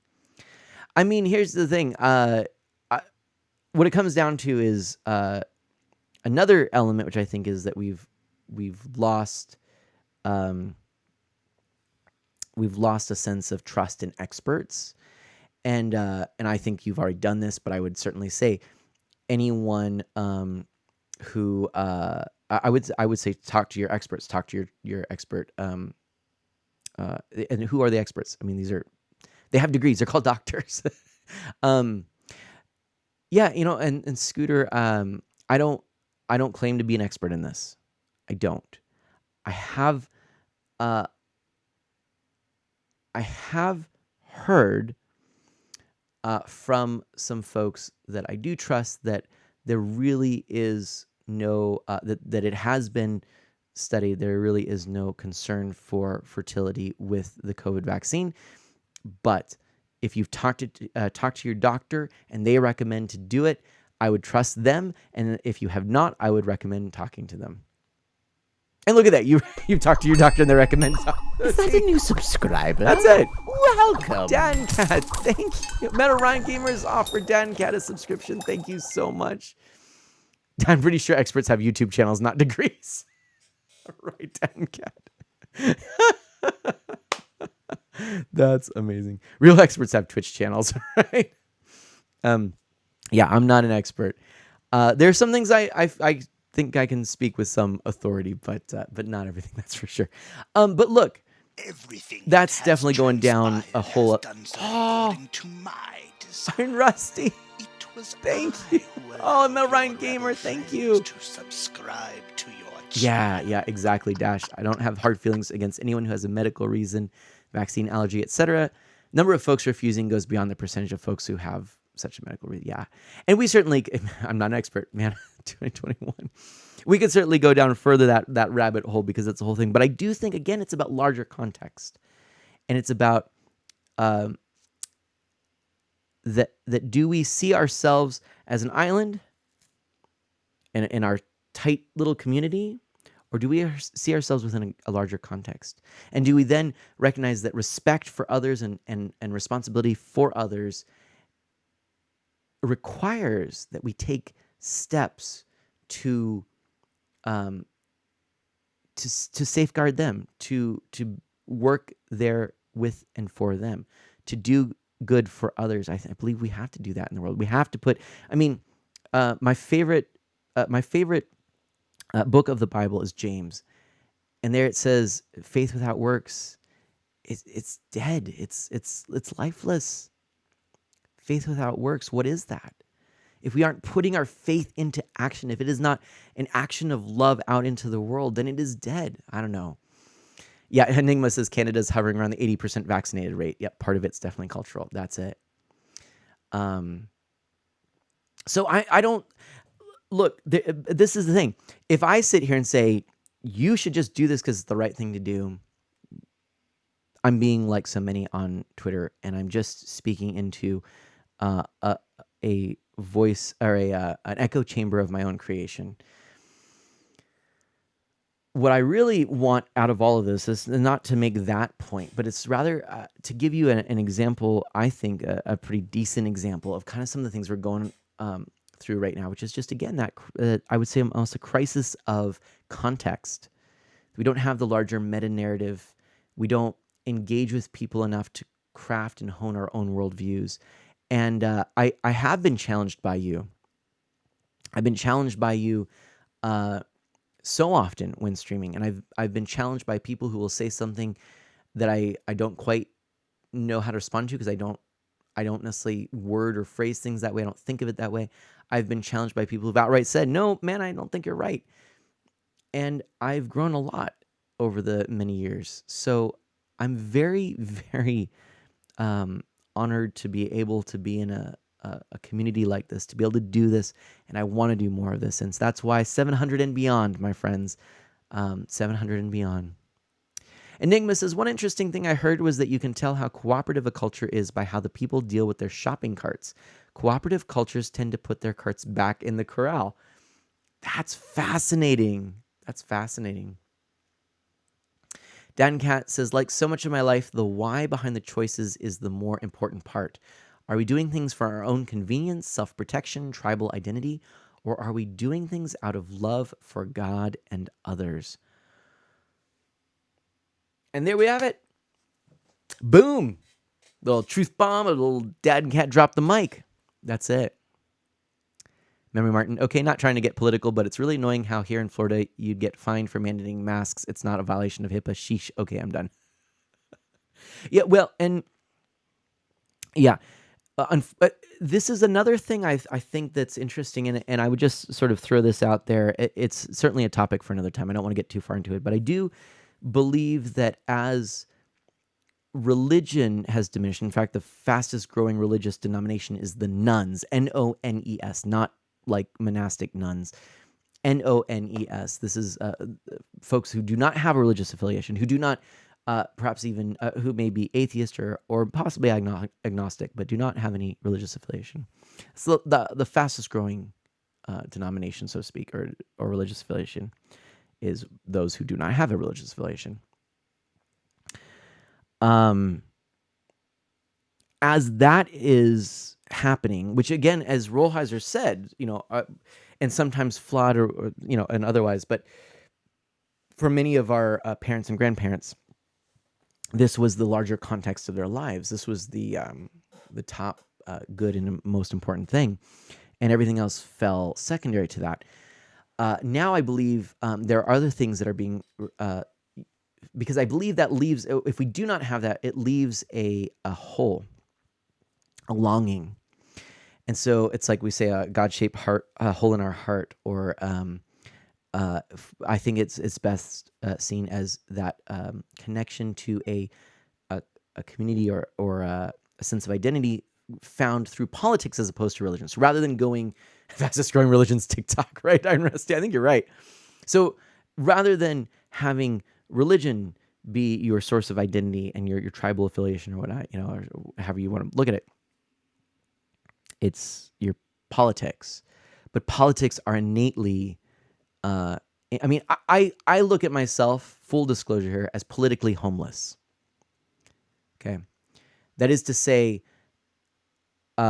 there is no party which represents what I would like to see politically. And then also I have to say, I don't necessarily always know. There's plenty on which I'm just ignorant politically. So that's one thing I want to say. But so that's one thing. The other thing is you can look at if that's about sort of ideology. That's where we are now getting our ideology is through political parties as opposed to religious affiliations. We get our liturgy, we get our rituals through things like professional sports, through things like the traditions, the wave at a stadium, or banging the little doobly-doos in the soccer stadium, or all the rituals there, standing in the Pledge of Allegiance or whatever. I mean, all these little things, these rituals that come. So we still crave them, we still seek them out, we still do them. We do them in substitutes, and those substitutes, I would argue, are lacking. But they speak to a deeper need, but that need isn't being always fulfilled. But that's a topic for another day. So yeah. Dash says, again, there's that personal responsibility. It's supposed to be in reply to Enigma. Enigma, who mentioned about the shopping carts. Don't need a rule or a law, but looking out to keep the community tidy and working. Right? There you go. The shopping carts. Easy. There's the whole alignment chart. Good, evil, lawful, chaotic about shopping carts, Iron Rusty says. Awesome. All those other pursuits are lacking. Now here's Animal Crossing. And that is true. And what an incredible segue that is. And I think you're right on. Let's go ahead here and let's go to this right here. Let's go back to here. Get a little of that lovely audio. Let's update this to Animal Crossing.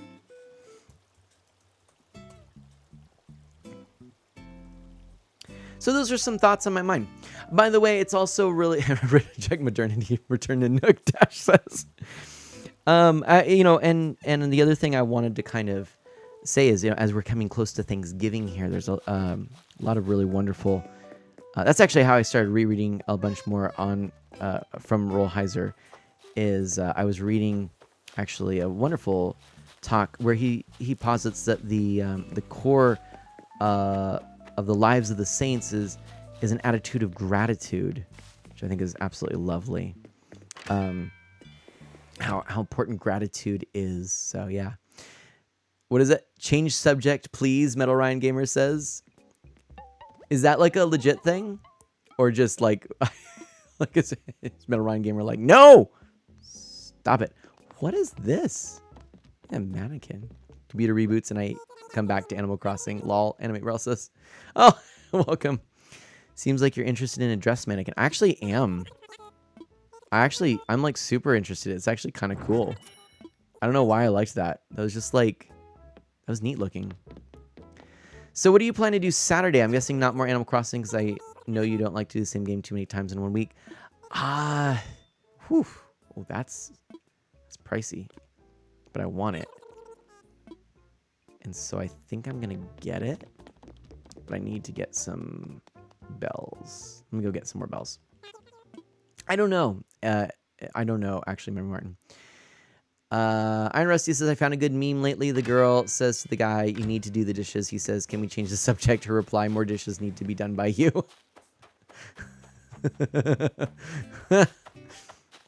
Gotta start my own fashion studio, right, Dash? Let's get some bells. Can you order one for me, please? The dress mannequin. Unfortunately, there was only the one, Memory Martin. I'm sorry. It looked like it was actually just something that you could order multiples of, but no, it was just the one. It was the special thing. Unless you know something I don't know. Could you send me that design doc that's for sale? Animate Brel says. Oh my gosh. Y'all want stuff. You can order it from Nook Shopping, Animate Brel says. Oh, okay, gotcha. Oops. Here, hold on a second then. In that case, let's withdraw 200,000. And let's go. Happy for 700. I might miss it due to community race, but good luck. Have fun. Thank you, Iron Rusty. I'm super excited. It's going to be good. But no worries. You can certainly do what you got to do. Do what you got to do. Nook Shopping, right? That's where I need to go. No. Wait. There we go. Dress mannequin. I don't even know what it would be under. Oh, dress mannequin is what it would be under. Haderp.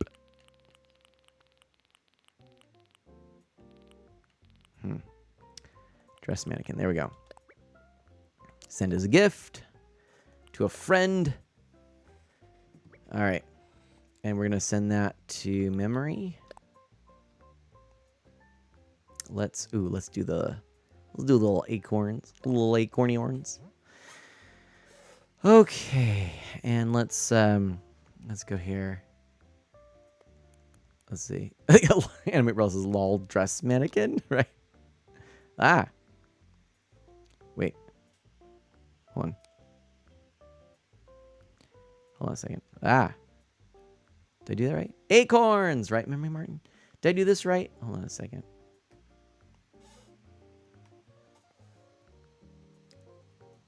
I'm just trying to figure out. How do there's a way. There's a way to like go up. Oh wait, there we go. That's what I wanted. Dear memory. There we go. I knew there's a way. Couldn't remember it. Okay. Let's do this. Acorns. Oh, it's an emote only mode. Everybody, we're in emote only. Let's spam some emotes, please. All right. I hope you like your shiny new dress mannequin. It was really hard to find in the shopping app. I wasn't sure what letter to look under. And then from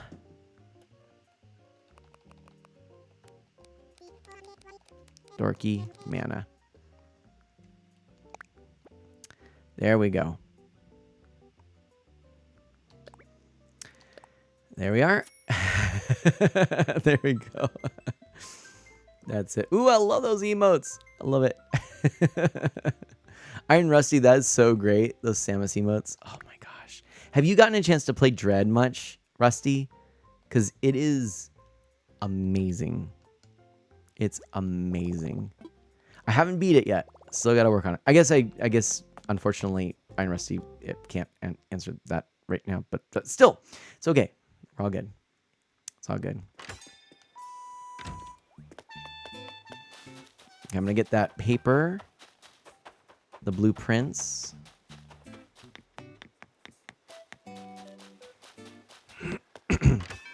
Gotten some sweet stuff since the update. I got a spaceship command console. Nice, Dad and Cat. I think I'm going to do the night ordinance for now because I do play so late. That's what I'm thinking. I haven't done it yet. I was also thinking about the Beautiful Island one, but I'm not sure because there's just so many other things that I kind of want to do.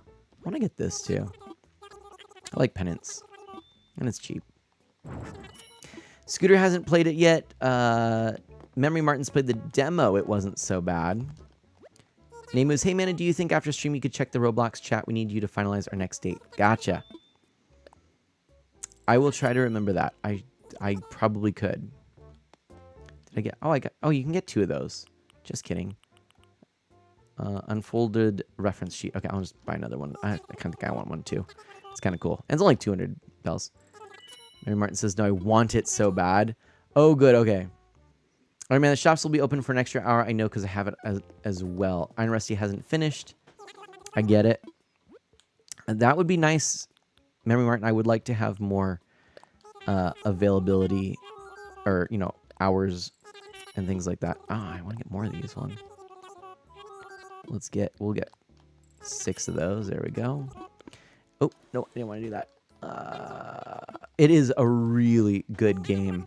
Unfortunately, I was playing it in handheld mode, and I can't even. It's like at the point where I can't even do handheld mode anymore, and that's because of the fan. Which, by the way,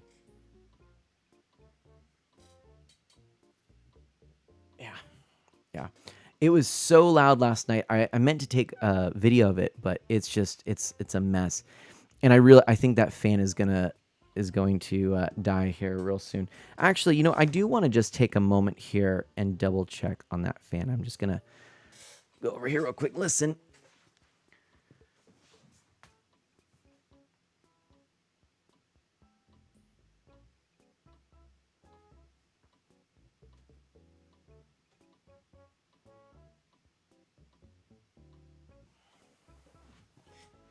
Okay, so it is not too loud. Well, it's not vibrating right now violently. It is expelling a lot of hot air, which is good. It does feel really hot. I don't know. It's so annoying. It's so not good. But yeah. You had to swap to controllers when doing the demo because of my analog stick. Oh no. Yeah, my fan is messing up. I don't know what I'm going to do. I'm trying to decide if I want to get it repaired, if I want to try and get an OLED. I don't know. Oh, I didn't mean to do that. Or maybe I did. Oh yeah, man, and now that I'm back, I got a question. How's your stomach feeling? It's gross still. I'm like, blah, and stuff like that. Memory Martin says, I wish I was near you. I'd help fix it for free. Have you replaced the fan in your Switch before? Dan Cat never bothered playing Dread in handheld because it's hard enough with the Pro Controller. Still had some wrist pain the next day because of speed boost puzzles. Actually, those are really tricky. That's true. Tash says, that's the sound of the fan shaking up the Switch. What's that too, though? Majestic Beard. Oh, Majestic Beard. Majestic Beard. How's it going? How you doing? That's good. It's good to see you. What is up? What is happening? Majestic Beard. What a good name. What a good name. Can we all get a little hype in the chat for Majestic Beard? And maybe if I can't figure something out, get a new... Or maybe if you can't figure something out, Namu says, get a new Switch, but keep your old one for everything like memories. That's true. That's a good idea. That is a good idea, actually. We are on the Animal Crossing thread right now, right? Doing all right. Thanks for the catch on the name. Yeah, excuse me. I was like, it's Majestic. Nope, it's Manjestic. Oh, to the tune of That's the Sound of the Man Working on the Chain Gang. I don't actually know that song. Wait, what about me, Memory Martin says? What? I don't know. What have I not done here? I think I've done all these, right? I should have. Oh, did I do this one? I think I did, actually. Oh, yeah, okay. All right, there we go. It'll tell you. Okay, good. Let me actually just double check. So I go up to here. All right. Purchased.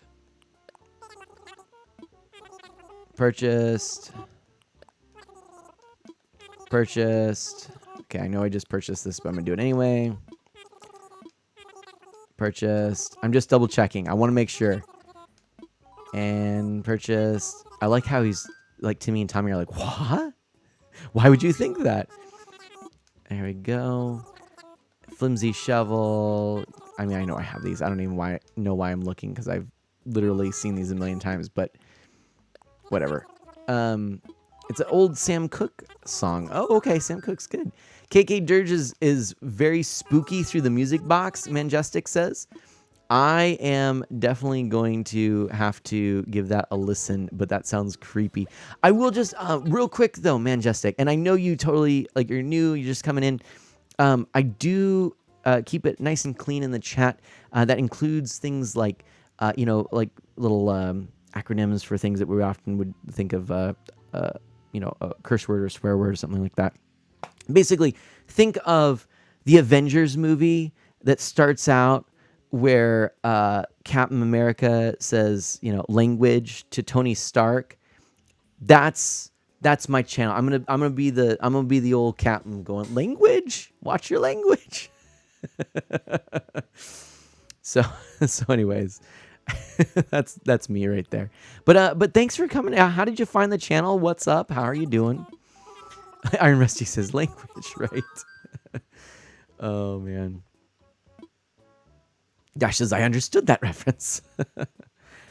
I do not want to still buy this. Oh, Nady Moose has spent 3 days and 8 hours watching. Nice. Very nice. That is awesome. What else do we have here? Vault and Pull, I think. So if you're Captain America, what are the mods? Oh, you could be the Iron Legion. You could be the Iron Legion, right? That would work. I think the way I found you was a Let's J raid. Now that I think of it, Namus says. Very well could be, actually. Very well could be. Yeah. Manjestic says, I'll try to remember that. Sorry if I have any slips. Force a habit. I don't use any hard words, but I do use subbins. Yeah, no worries. No worries. Like I said, I will, help you. I mean, just, yeah, do the best you can. I'm not asking for perfection, although if it becomes like an ongoing issue, obviously, that's not right. If you're just like, flagrantly ignoring, that's not cool. But, if it slips, I understand. Let's see here. Tag yourself. I'm Dum Dum Dugan. Dash, what? You're Dum Dum. Oh, that's funny. There we go. Manjestic says, I found this channel by just kind of scrolling and clicking on smaller streamers who have beards of any kind. Perfect. Also, the man and mana, it all works. I've got a beard. This is a beard. It's real. It's starting to go gray. But it's a beard. So, am I like Black Widow? Memory Martin says, I'll admit, I really don't know much of Marvel characters. You can be Black Widow. That's fine. They need to add a beard tag. Dad and Cat. That's so true. That'd be amazing. Beard tag it is. That would be awesome. I'm like certain I would probably, find a whole bunch of people through that tag. A beard tag. Majestic's like, I'm all over this. I'm all over it. There we go. That's awesome. Well, yeah, welcome on in. I'm an E for everyone variety streamer with a focus on Nintendo retro on original hardware and indie titles, and do love Animal Crossing. Yeah, no, and you know what? I'm coming close on 700 streams. I'm definitely not. You know, I'm not the biggest streamer in the world. Yeah, I'm a small streamer, but you know what? I mean, at the same time, I'm incredibly honored by the people I've met. And actually, technically, I'm in like the top 1% of Twitch or something like that. So I feel like, I feel like hitting the big time. I've hit the big time. So no complaints here on this end. Oh, we do also need to warm up. Let's see if we can do this perfectly. Hold on. Group stretching. We need to do some group stretching here. Majestic says, I almost exclusively click on bearded streamers. That's awesome. Hey, you know who you need to check out then? You got to go and check out my man. Here, actually, let me see if I can.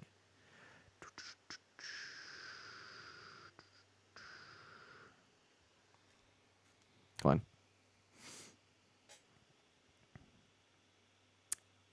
If it's going to work for me, I don't know if it is. Oh, I don't think it is. Hold on a second. Wait for it. Wait for it. Maybe don't wait for it because it might not work. Wait for it. Wait for it.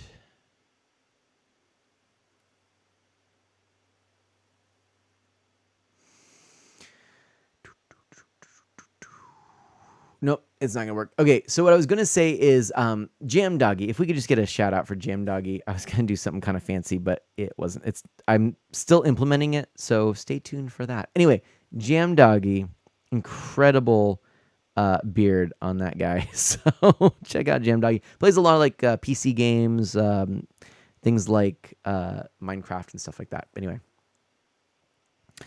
all right. So there's that. Let me just fix this real quick.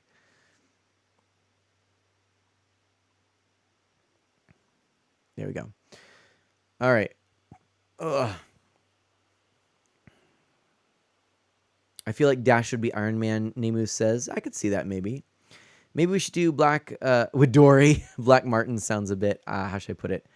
Off for those who've seen me on my channel. Okay. Dash says, maybe, but I don't think I argue with Mana enough to be Tony to his Steve. There you go. Scarlet Barrel. Yes. Enemy Barrel. I love it. All right, we're going to try for a perfect one here. I'm going to do this.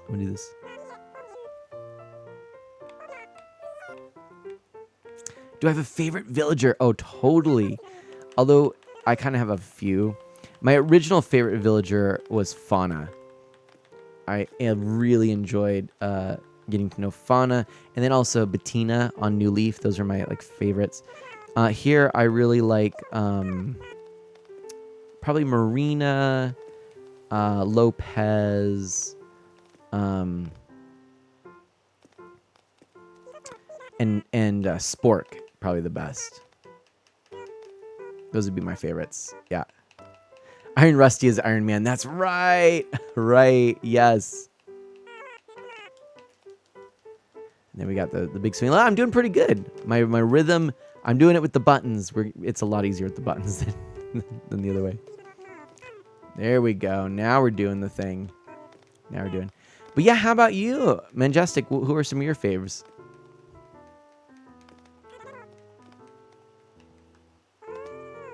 All right, this is where it can get kind of tricky, I find. So you have to see. Oh no. See, I'm super slow on that one. No, I don't know why that one's so hard. Now let's jump. There you go. There we go. And there we go. So close. Well, with that stretching, I'm off to bed. Dad and Cat says, have a great night, all. Dad and Cat, thank you so much. Have a wonderful, wonderful night. Thank you so much for coming by and being a part of... Actually, thank you for being a part of this community. Thanks for all your support.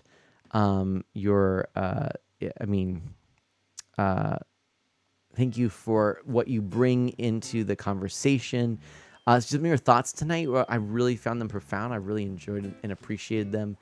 And everyone, if we can get a shout out for Dad and Cat, that would be awesome. And thank you, of course, so much for that raid. So yeah, thank you, Dad and Cat. You're amazing. You're awesome. Take care.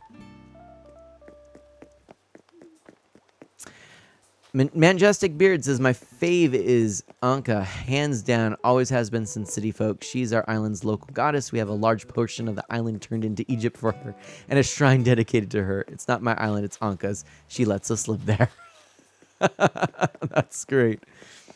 I know who you're talking about. Anka is pretty special. That's true. I actually have never met personally Anka, but I know who you're talking about. And Animate Barrel, dear Brian, thanks for the gift. I hope you like your shiny new pine tree. Yay! It's exactly what I needed. And then in that case, let's go ahead and I gotta actually send mine to you before I forget here. Animate Barrel loves Filbert. His simple snack-based view on life is an inspiration. That's good. I like it. And we've got Captain Mana, Black, Widori, Spider, Nate. We have Iron Man. Snack Stash says. Let's see. I want to send a card. They have a card stand. Let's send it. Send one. All right. I want to send it to a friend. 99. Let's do the Carpet of Leaves card.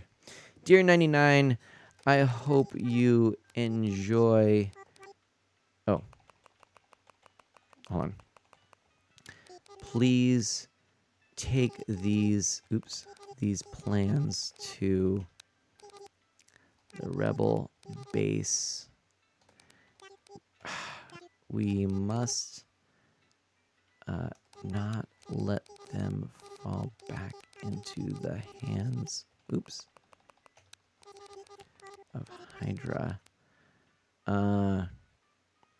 I believe we can use these to determine a weakness in their secret.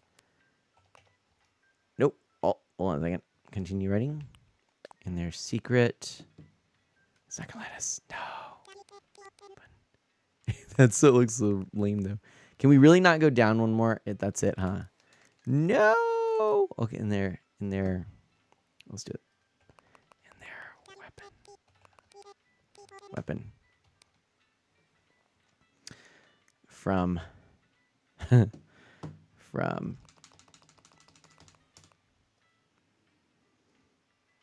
super dorky mana.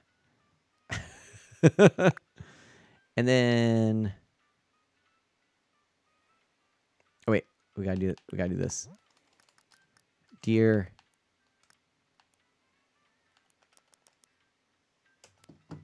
Agent 99.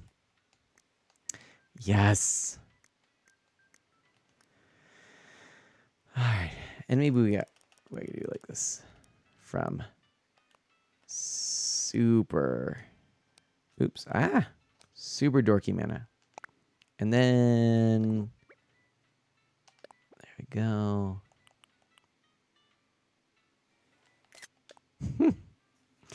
Yeah, that's getting a star. Enemy Barrel says awesome. All right, there we go. Majestic says, I used to have Judy, but she had a conversation with Anka, and she spoiled the end of a book Anka was reading, and Anka got upset, so I kicked Judy off the island the same day. She now lives in exile. When I find her in the DLC, I plan to make her live in a frozen wasteland prison. All right. That's funny.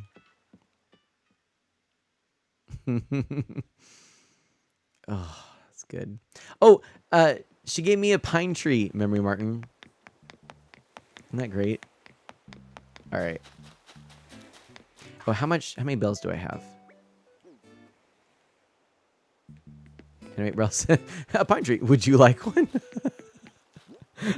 I'm so happy. Oh, I've got a gyroid piece fragment I should do a thing with. Yeah. Look at this. It's a pine tree. Oh, wait. What?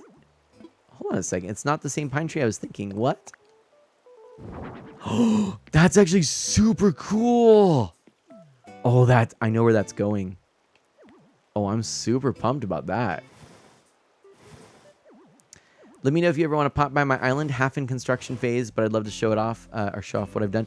Actually, I'd love to do that. I typically do some streams where I just visit islands and whatnot. Oh, that's going to look so good. I know exactly where to put that.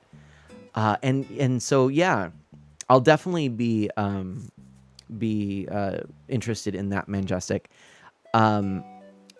So it's on Thursday, I'm going to do a stream, which is going to be my 700th stream, and I'm going to be actually having an Animal Crossing guest on. This is Crossing Chronicles, awesome YouTuber that they make videos based on Animal Crossing using the game, and then they have people voice act in them and stuff like that. I'm going to be interviewing them for my 700th stream here on Isle Mana. We have a little area. This is, by the way, a work in progress. I mean, this isn't what it's going to look like, but it's a work in progress. But then on Saturday, Memory Mark was asking, I might do visits on Saturday, to be honest. I'm actually not sure. I haven't really decided yet, but... a tree stump rug. Nice. And thank you for that shout out. That's awesome. Wow, I love that tree. That's going to be super cool. Now, let's see. I'm going to go ahead. Yep, I'm going to go ahead and let's go for a little ride. Now, I learned something. Check this out. Check this out. You may or may not know this. If you don't want to listen to Captain, there's a thing you can do. Okay. If you don't want to listen to Captain, la da da da da da, cucumber. No. What be this? Ye seasick? Well then, think of me song as a lullaby to help you sleep. Like, and he goes away. Why wouldn't you want to listen to him? I don't know. But if you just keep tapping B.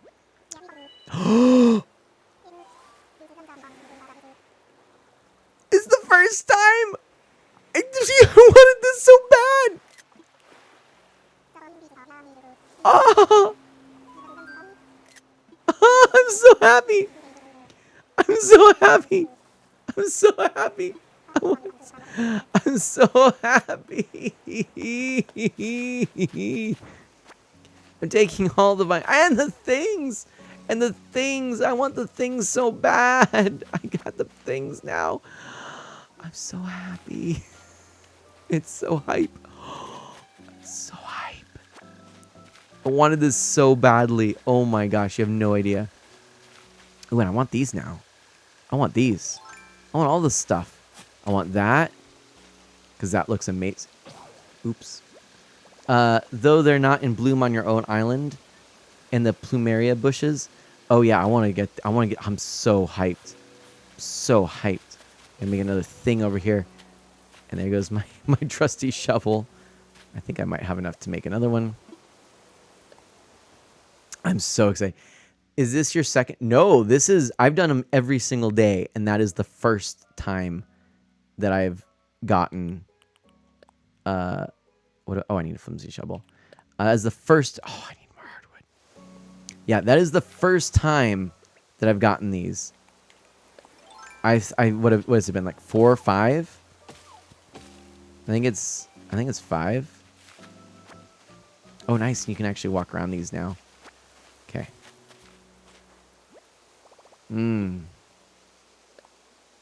Okay. Craftable. Let's do it. And if you tap A while you're crafting, you do all that stuff. You probably knew that, though. And then I'm going to do this. Okay. So good. Okay. Now I'm like sad though because I kind of have a bunch of junk in my Why did I not better prepare for this? Oh, well. That's okay. That's all right. All right. Hey, Dash, what Marvel character do you think I would be? Nemus asks. Dash goes, Memory says, oh, because I got this island on my second. I thought everyone got it as their second because I think Sketch did as well. No. This is like my 5th or something. Something like that. Oh, I'm so happy. Hey, you can go up with the shovel too? Like, are you kidding me? So I want more white. I want these. Oh, these are so cool. And they stack. Thank goodness. All right. Well, this stream just got amazing. So good. Mwah. Love it. And I really love these. I'm going to be using some of these, I'll tell you that much. So cool. I love this so much. This is so cool. Hey, Mana, do you still do the thing where at the end of the stream, if someone says something nice about someone or something in the stream, you'd say something nice about them back? I sure do. I haven't really not necessarily done it. I just sort of haven't necessarily done it, but I've sometimes done it.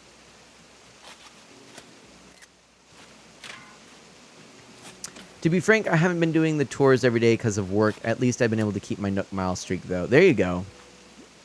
I get that. How is work going, by the way? Still happy with it? Still enjoying it? Oh, these are so cool. Actually, let's take a moment here. This is really cool. I really like that little section. I'm going to have to remember that. I'd have to do something like that on my own.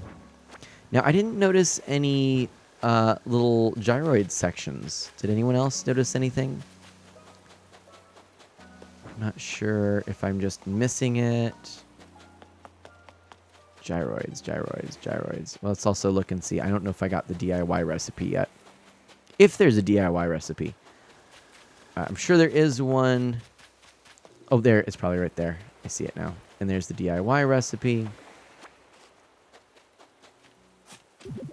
There's the gyroid. Oh, no. Let's swap it for now. Anyways, let's just do the coconuts. Because then I should be able to do this. Ooh, that's really pretty. Oh, I got a glowing moss wreath. Nice. That's going to be super cool. Let's see here. I think I'm going to drop. Can I let these go? Release. Release. I still have to do my 100 fish challenge, by the way. That's another thing. So that's going to be happening here. I want to get across there. Oops, hold on a second. Where is my... Oh, do I not have one? Just kidding. We'll just do this. I got that DIY too when I got this island, or was it the balloon? Memory Martin says, I don't know. That I cannot answer for you. I am not that smart. Namus has redeemed and enabled emote only mode, everybody. Let's do it. It's emote only mode. Let's spam those emotes if you got them. 6 more emote only, and then we finally reached 100. Love it. Got another vine there. Oh, can we not get up there? Okay. That's a fun one. Namus, what is that? A little turtle in like a burrito or something? I suppose I should probably do this since I made it and all. I'm so excited. Oh, hey, look. I got a good one there. Hey, Scooter, I love it. Can we get a shout out for Scooter, by the way, Memory Martin, please? Or Dash? Oh, and can we get a shout out for Memory Martin and for Dash? All the mods. Let's just give all the mods some love right now. And Namus. I really do actually want to thank all of my mods. They've really done so much for me, for this channel, for all of you. And, you know, I actually don't say this near often enough. But honestly, they've absolutely made a huge difference. And I'm sure that you've all noticed. And it's so cool that so many of them actually are also streamers. And some of them fairly new to it as well. Dash Magnum just starting very recently. And showing so much incredible potential. How was your last stream, by the way? I'm sorry I missed it. I love it. There's just everyone shouting each other out. I love this. Manjestic with some amazing emotes there. So do you stream, Manjestic? I'm curious to know.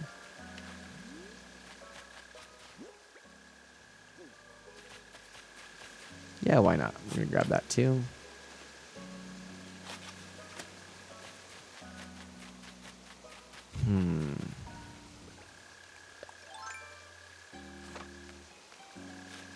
Oh, Memory Martin, I missed your comment about work. What is it? Oh, and I'm sure I can help with the fishing tourney. All you have to do is ask. Thank you so much.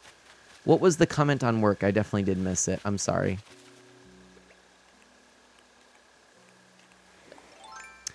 Dash says, Monday's stream went well. Made it through the first act of Jedi Academy and getting into the thick of the plot. Nice. That's awesome. Yeah, no, I love your style. It's great. Yeah, really, really happy that you started streaming. I think that's good. That covers it. Mary Martin says, it's great. I got to lead the kids today, and tomorrow I teach the class on my own. Oh, congratulations. Majestic says, I was going to get a PC this year and start, but my car imploded. So all my saved money plus savings had to go to a new car. That is a bummer. Yeah, and it just so happens that Dash pretty much streams when I'm not streaming, so it's good incentive for me to just, keep to a schedule. I was saying how I might step back from streaming a bit before, and I've backpedaled on that because, like I said, all these things I've been reading and thinking about, I just feel like it's, yeah. It's important. So yeah. Oh my gosh, that's funny, Captain. I hope you can get that PC soon, Dash says to Manjestic. Me too. I hope so. And okay, it's not over yet.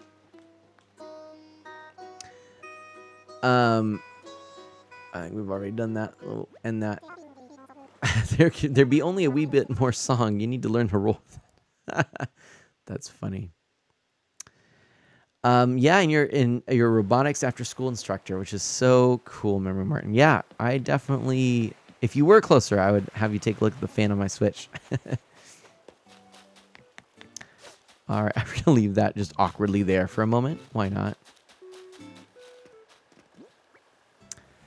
Yeah, we've got all kinds of a mess there. Do I have, let's see, wait, how many bells do I have? Oh, I need to get more bells. Although not necessarily. Actually, you know what? I think we're okay. Because we can go over. Oh, you know what?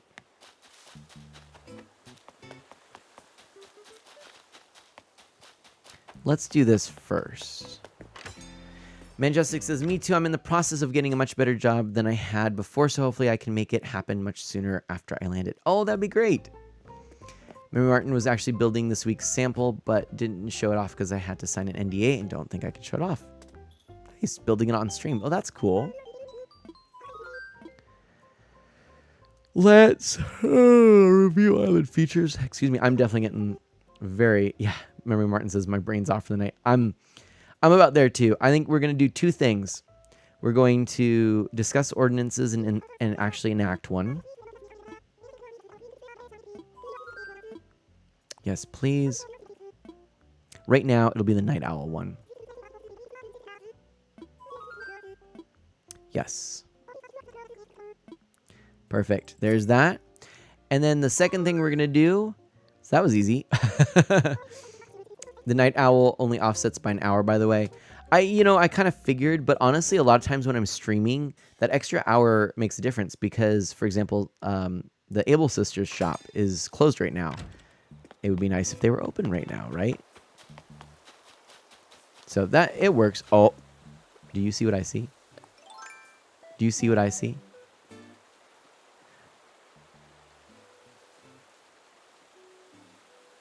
Do you see it? Do you see this? Do you see this thing that's happening right here?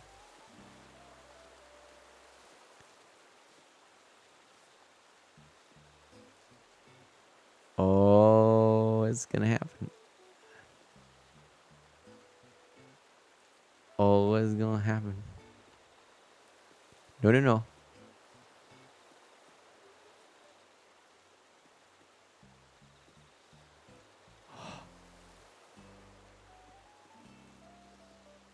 Oh, I can hear it. It's so creepy. Oh, it's so creepy. Oh, it's so creepy.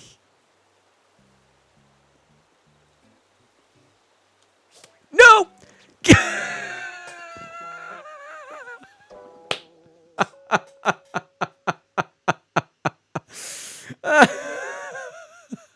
And I'm giving you a redemption spider because of the last one that I lost. And this time, nope, never mind. Dash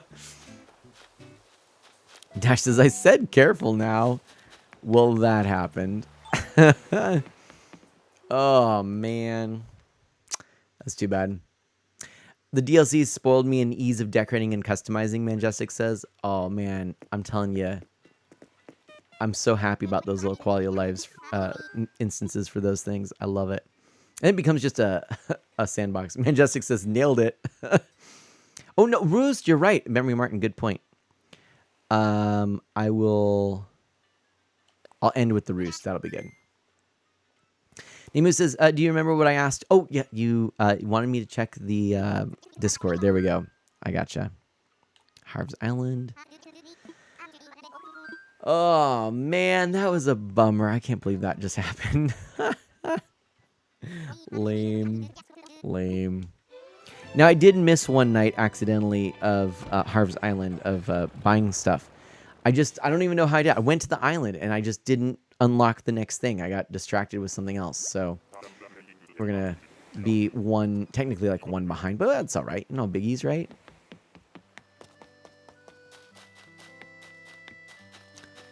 And we've got a couple of newbies here. A Cornimer. Big news. Reese and Cyrus's customization shop is now open. Aww. My Psy guy can customize just about anything you bring him. Aww.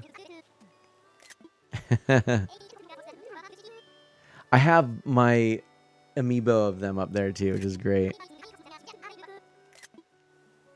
I love it.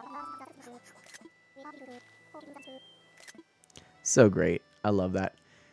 You paid your last shop today? Nice, Manjestic.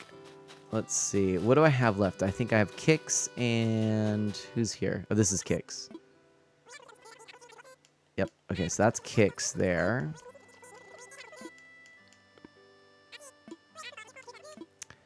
And then... Ooh, I don't think I have the Romulus and Remus there. I'm going to purchase that. Motherly statue. Yes, please. I don't know. It may or may not be a fake. I'm not paying attention. I probably messed up, but that's okay. Over here. What is this one? Oh yeah, rugs and the like. Let's actually do Kix. I think Kix will be it. The fake has the tongue hanging out. So I had was that a real one? Was the tongue hanging out? Or not? Draw. We need another what, like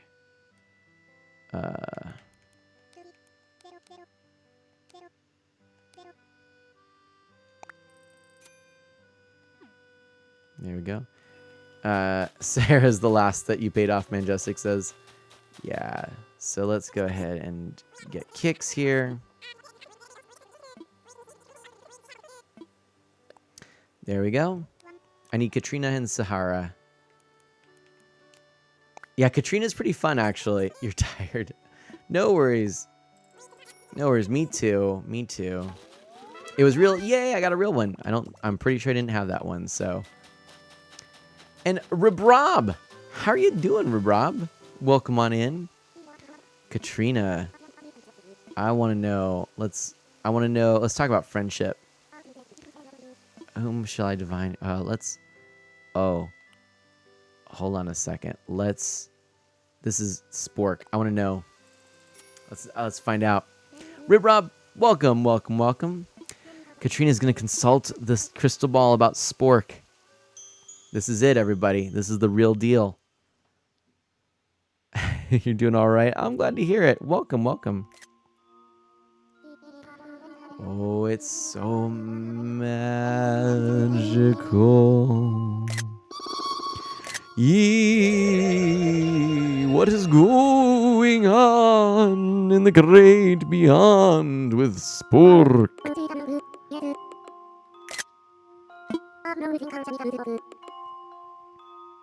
I float within the consciousness of Spork. When he eats or sleeps, he thinks of you. Doing chores, having fun, he thinks of you. From this vision, I see that you are the object of many pleasant thoughts in Spork's curious mind.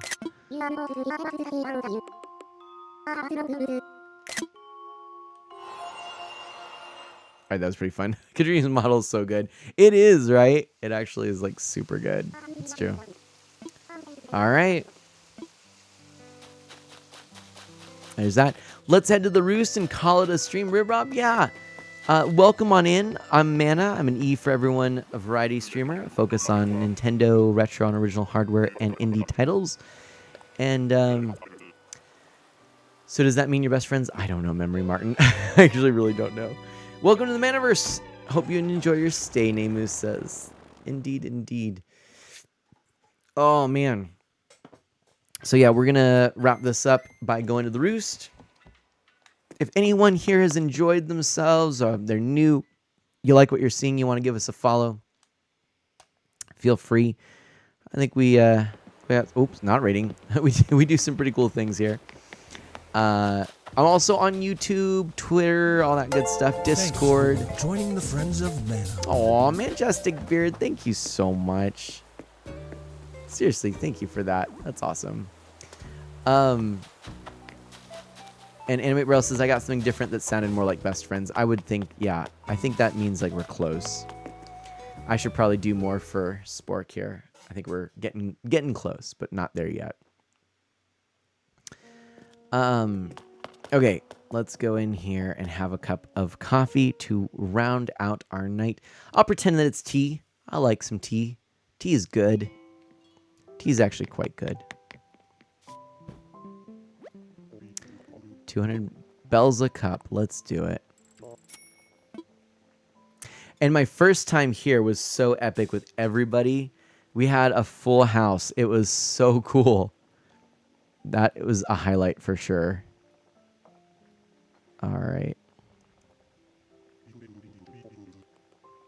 We'll you know, I've always done, I'll do it just like that. I'm going to do It's Way Too Hot. It's still too hot. It's still too hot. Coffee's going to get cold. Okay, coffee time. We got to wait a little bit, you know?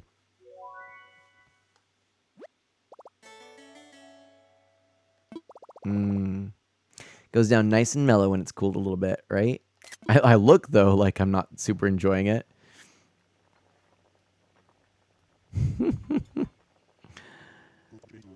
Brewster, thank you so much. Ooh, and starting tomorrow, I can come around and order at the counter to the right. And I can order coffee to go. Nice. That's awesome. Well, friends, I would say that wraps it up. Oh, Well, fine. Okay. Sorry. Sheesh. Okay. Love that expression. Animate Braille says that was good. What? No way. Thanks for raiding Art of Mana. No way. Umbrian Raid. Hype. Oh my gosh. The EV Duo. Welcome on in. Thank you so much. Oh my gosh. That is amazing. EV Duo, thank you so much. It's an Umbrian Raid. Welcome, Raiders. My name is Mana. I'm an E for Everyone variety streamer. Focused on Nintendo, retro on original hardware, and indie titles. And, of course, lover of Animal Crossing. Super, super big fan of this franchise. And this is Michaela, a.k.a. Umbrian Girl. And Mike, a.k.a. Flareon Lad. Fighting crime by day and streaming by night, the EV Duo. Look at that. Welcome on in, everybody. Yeah, thank you so much for that. Thank you. It's been a little while. It's been a hot minute. How have you been? Thank you so much for that raid. I'm so sad. I was actually like kind of wrapping up the stream, but I have to take a moment just to kind of catch up with you real quick. And I guess actually I can also just take a look. Oh no, Mana knows their government names, Mary Martin says. That's funny. Let's take a look. Who is streaming anyway if we go off and do a raid? Anyone really standing out here?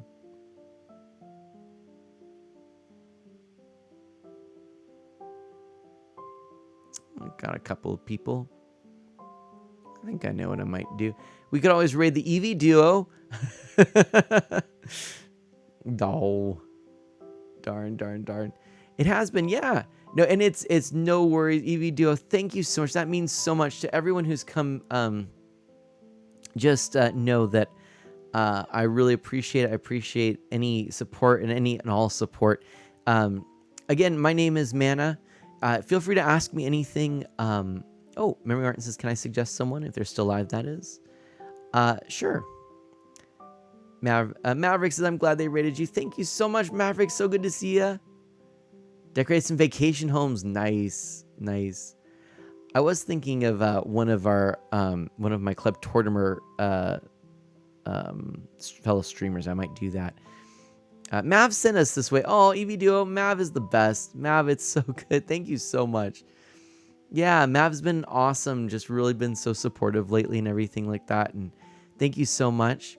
I support epic people. Aw. Right, Evie? Oh, for sure. Ooh, hey, we're going to take a quick moment here because look at this. We've got some Nook Miles. Let's get some Nook Miles. There we go. Get a few more of those. Don't want those to go away. There. Awesome. But yeah, no. This ended up being a really cool stream, I think, actually. Just kind of evolved into something pretty special. So, but I think I am going to end it. We are going to do something, though. Let's do this. Let's do affirmations. If there was something that you liked about tonight, another person, if you want to give a little affirmation, and then I'm going to go ahead and return the favor as well. A little circle of affirmations before we wrap up. That is what we are going to do. Remember, Martin says, the one person I was thinking of isn't online. So, okay, we'll try and do that another time. Oh, right, Kitty. Yeah. Yeah, right, Kitty. Wait. I'm following right, Kitty, right? Am I? I should be.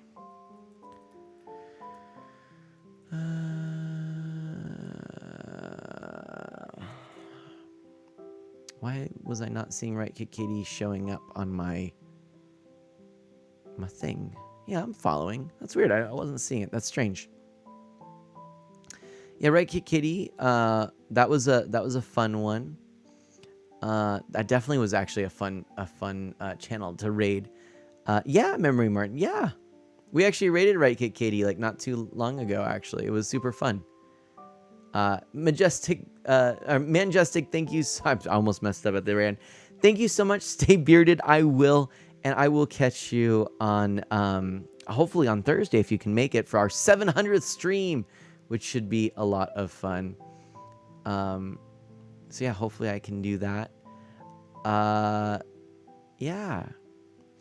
Let's see. We found Mana Mods Vengers and our Captain Mana. You're just joyful all the time. Memory is a nice person to be around. Dash, he's just cool in general. Scooter's such an amazing guy. Namus, right back at you. Thank you so much. I love it. I love your puns. I love how you always come in with the emotes only, and just how energetic and enthusiastic you are. You're a very kind individual, and I really look forward to seeing how things go and continue to just improve and be awesome in your life.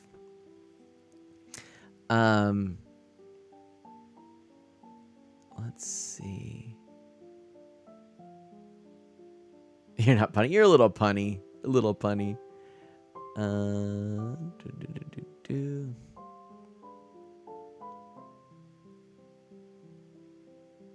And Manjestic, that'd be awesome. Hopefully we'll see you there. And I'm tired, but I want to affirm. I'll tell you what, Animate Bro. You know what? You are always so affirming. Let me just tell you this. Don't even... I know you always stay up late to be able to join and hang out here. It means so much to me. You really are such a core and heart of this community.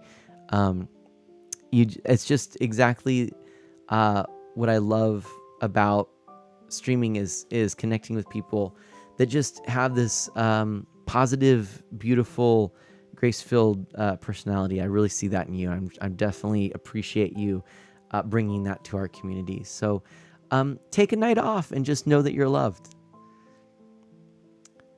Cooper sends me cuddles. And Cooper's a good dog. I don't think my jokes crack you up, but I do admit my jokes are excellent. Namu says the puns. The puns. Awesome. And Rusty, thanks to Memory Martin for helping everyone feel welcome. Right? Yes, Memory Martin does such a good job at that. Absolutely. She's always on top of it, just making sure everyone feels at home. And Iron Rusty, my friend, thank you for your kind words earlier, just your affirmations. I love making music with you, hanging out with you. Can't wait to do it again soon. Aw. See, this is what I love about the community. But I think with that, we're going to go ahead and we're going to get ready to raid here. Again, anyone who is new, if you don't know, please check out my Twitter. That's where I'm chatting a lot lately when I can. YouTube, I'll be doing more on that in the near future, hopefully. Just working on it. And Maverick never stops scrambling for a good pun, they say to our friend Namus. They always bring the sunny side of the day. They can be extravagant. I love it. So yeah, it's 10:13. I hope you all had a wonderful stream. Let's raid.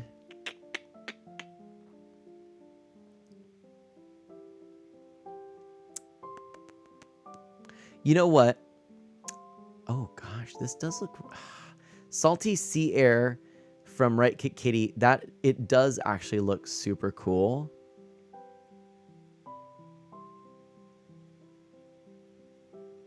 What is this game? It looks like my type of game. Moonglow. No, it's called Moonglow Bay. What is this? I was like, for sure it was like, let's raid Glamour Fairy. Because Glamour Fairy is a part of Club Tortimer and they're playing Animal Crossing. But this game that Right Kid Kitty is watching is really interesting to me. Or is playing. I don't know what to do.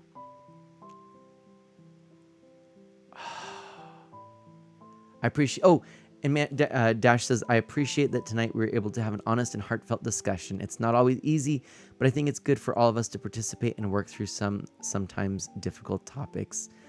I agree, and Dash, I appreciate just the way that you kind of inspired me to do that, because the way that you were talking about Star Trek and Star Wars and sharing from the heart, I felt like it was time for me to do more of that. So thank you so much. Mary says, oh, it's a slice of life fishing game. Just looked it up. So what do you think, everybody? Right, Katie, with a possibly new to us slice of life fishing game, or Glamour Fairy with some Animal Crossing? I'll pose it to you. What do you think, everybody? Who should we raid? Both, I think, are good choices. The smaller one, okay, right now,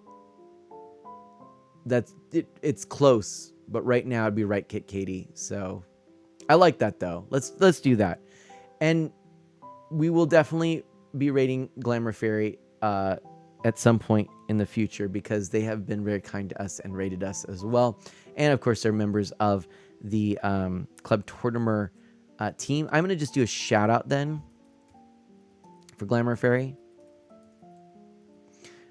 Wait, let me actually make sure I'm spelling it correct. Glamour, O-U, and then Faerie. All right, that's what I thought. All right, so that's shout out for Glamour Fairy playing some Animal Crossing right now. And then we're going to go ahead and get the raid going for Right Kit Katie. And that's going to be raid Right Kit Katie. And I think that's good too, because that was Memory Martin's suggestion. So I like doing that. So everybody, let's give a whole lot of love. And of course, you know the drill. It's a Mana Splash raid. And we like to give mana potions. You know, get everyone all full mana, topped off, ready to do their best for the rest of the streams. That's what we like to do. Send all the emotes of love that you can. Be supportive if you can. I know that you can't stay the whole time, but even if it's just a short time, that's awesome. My friends, do good, be well, stay safe and healthy, and I'll see you for Stream 700. Bye-bye.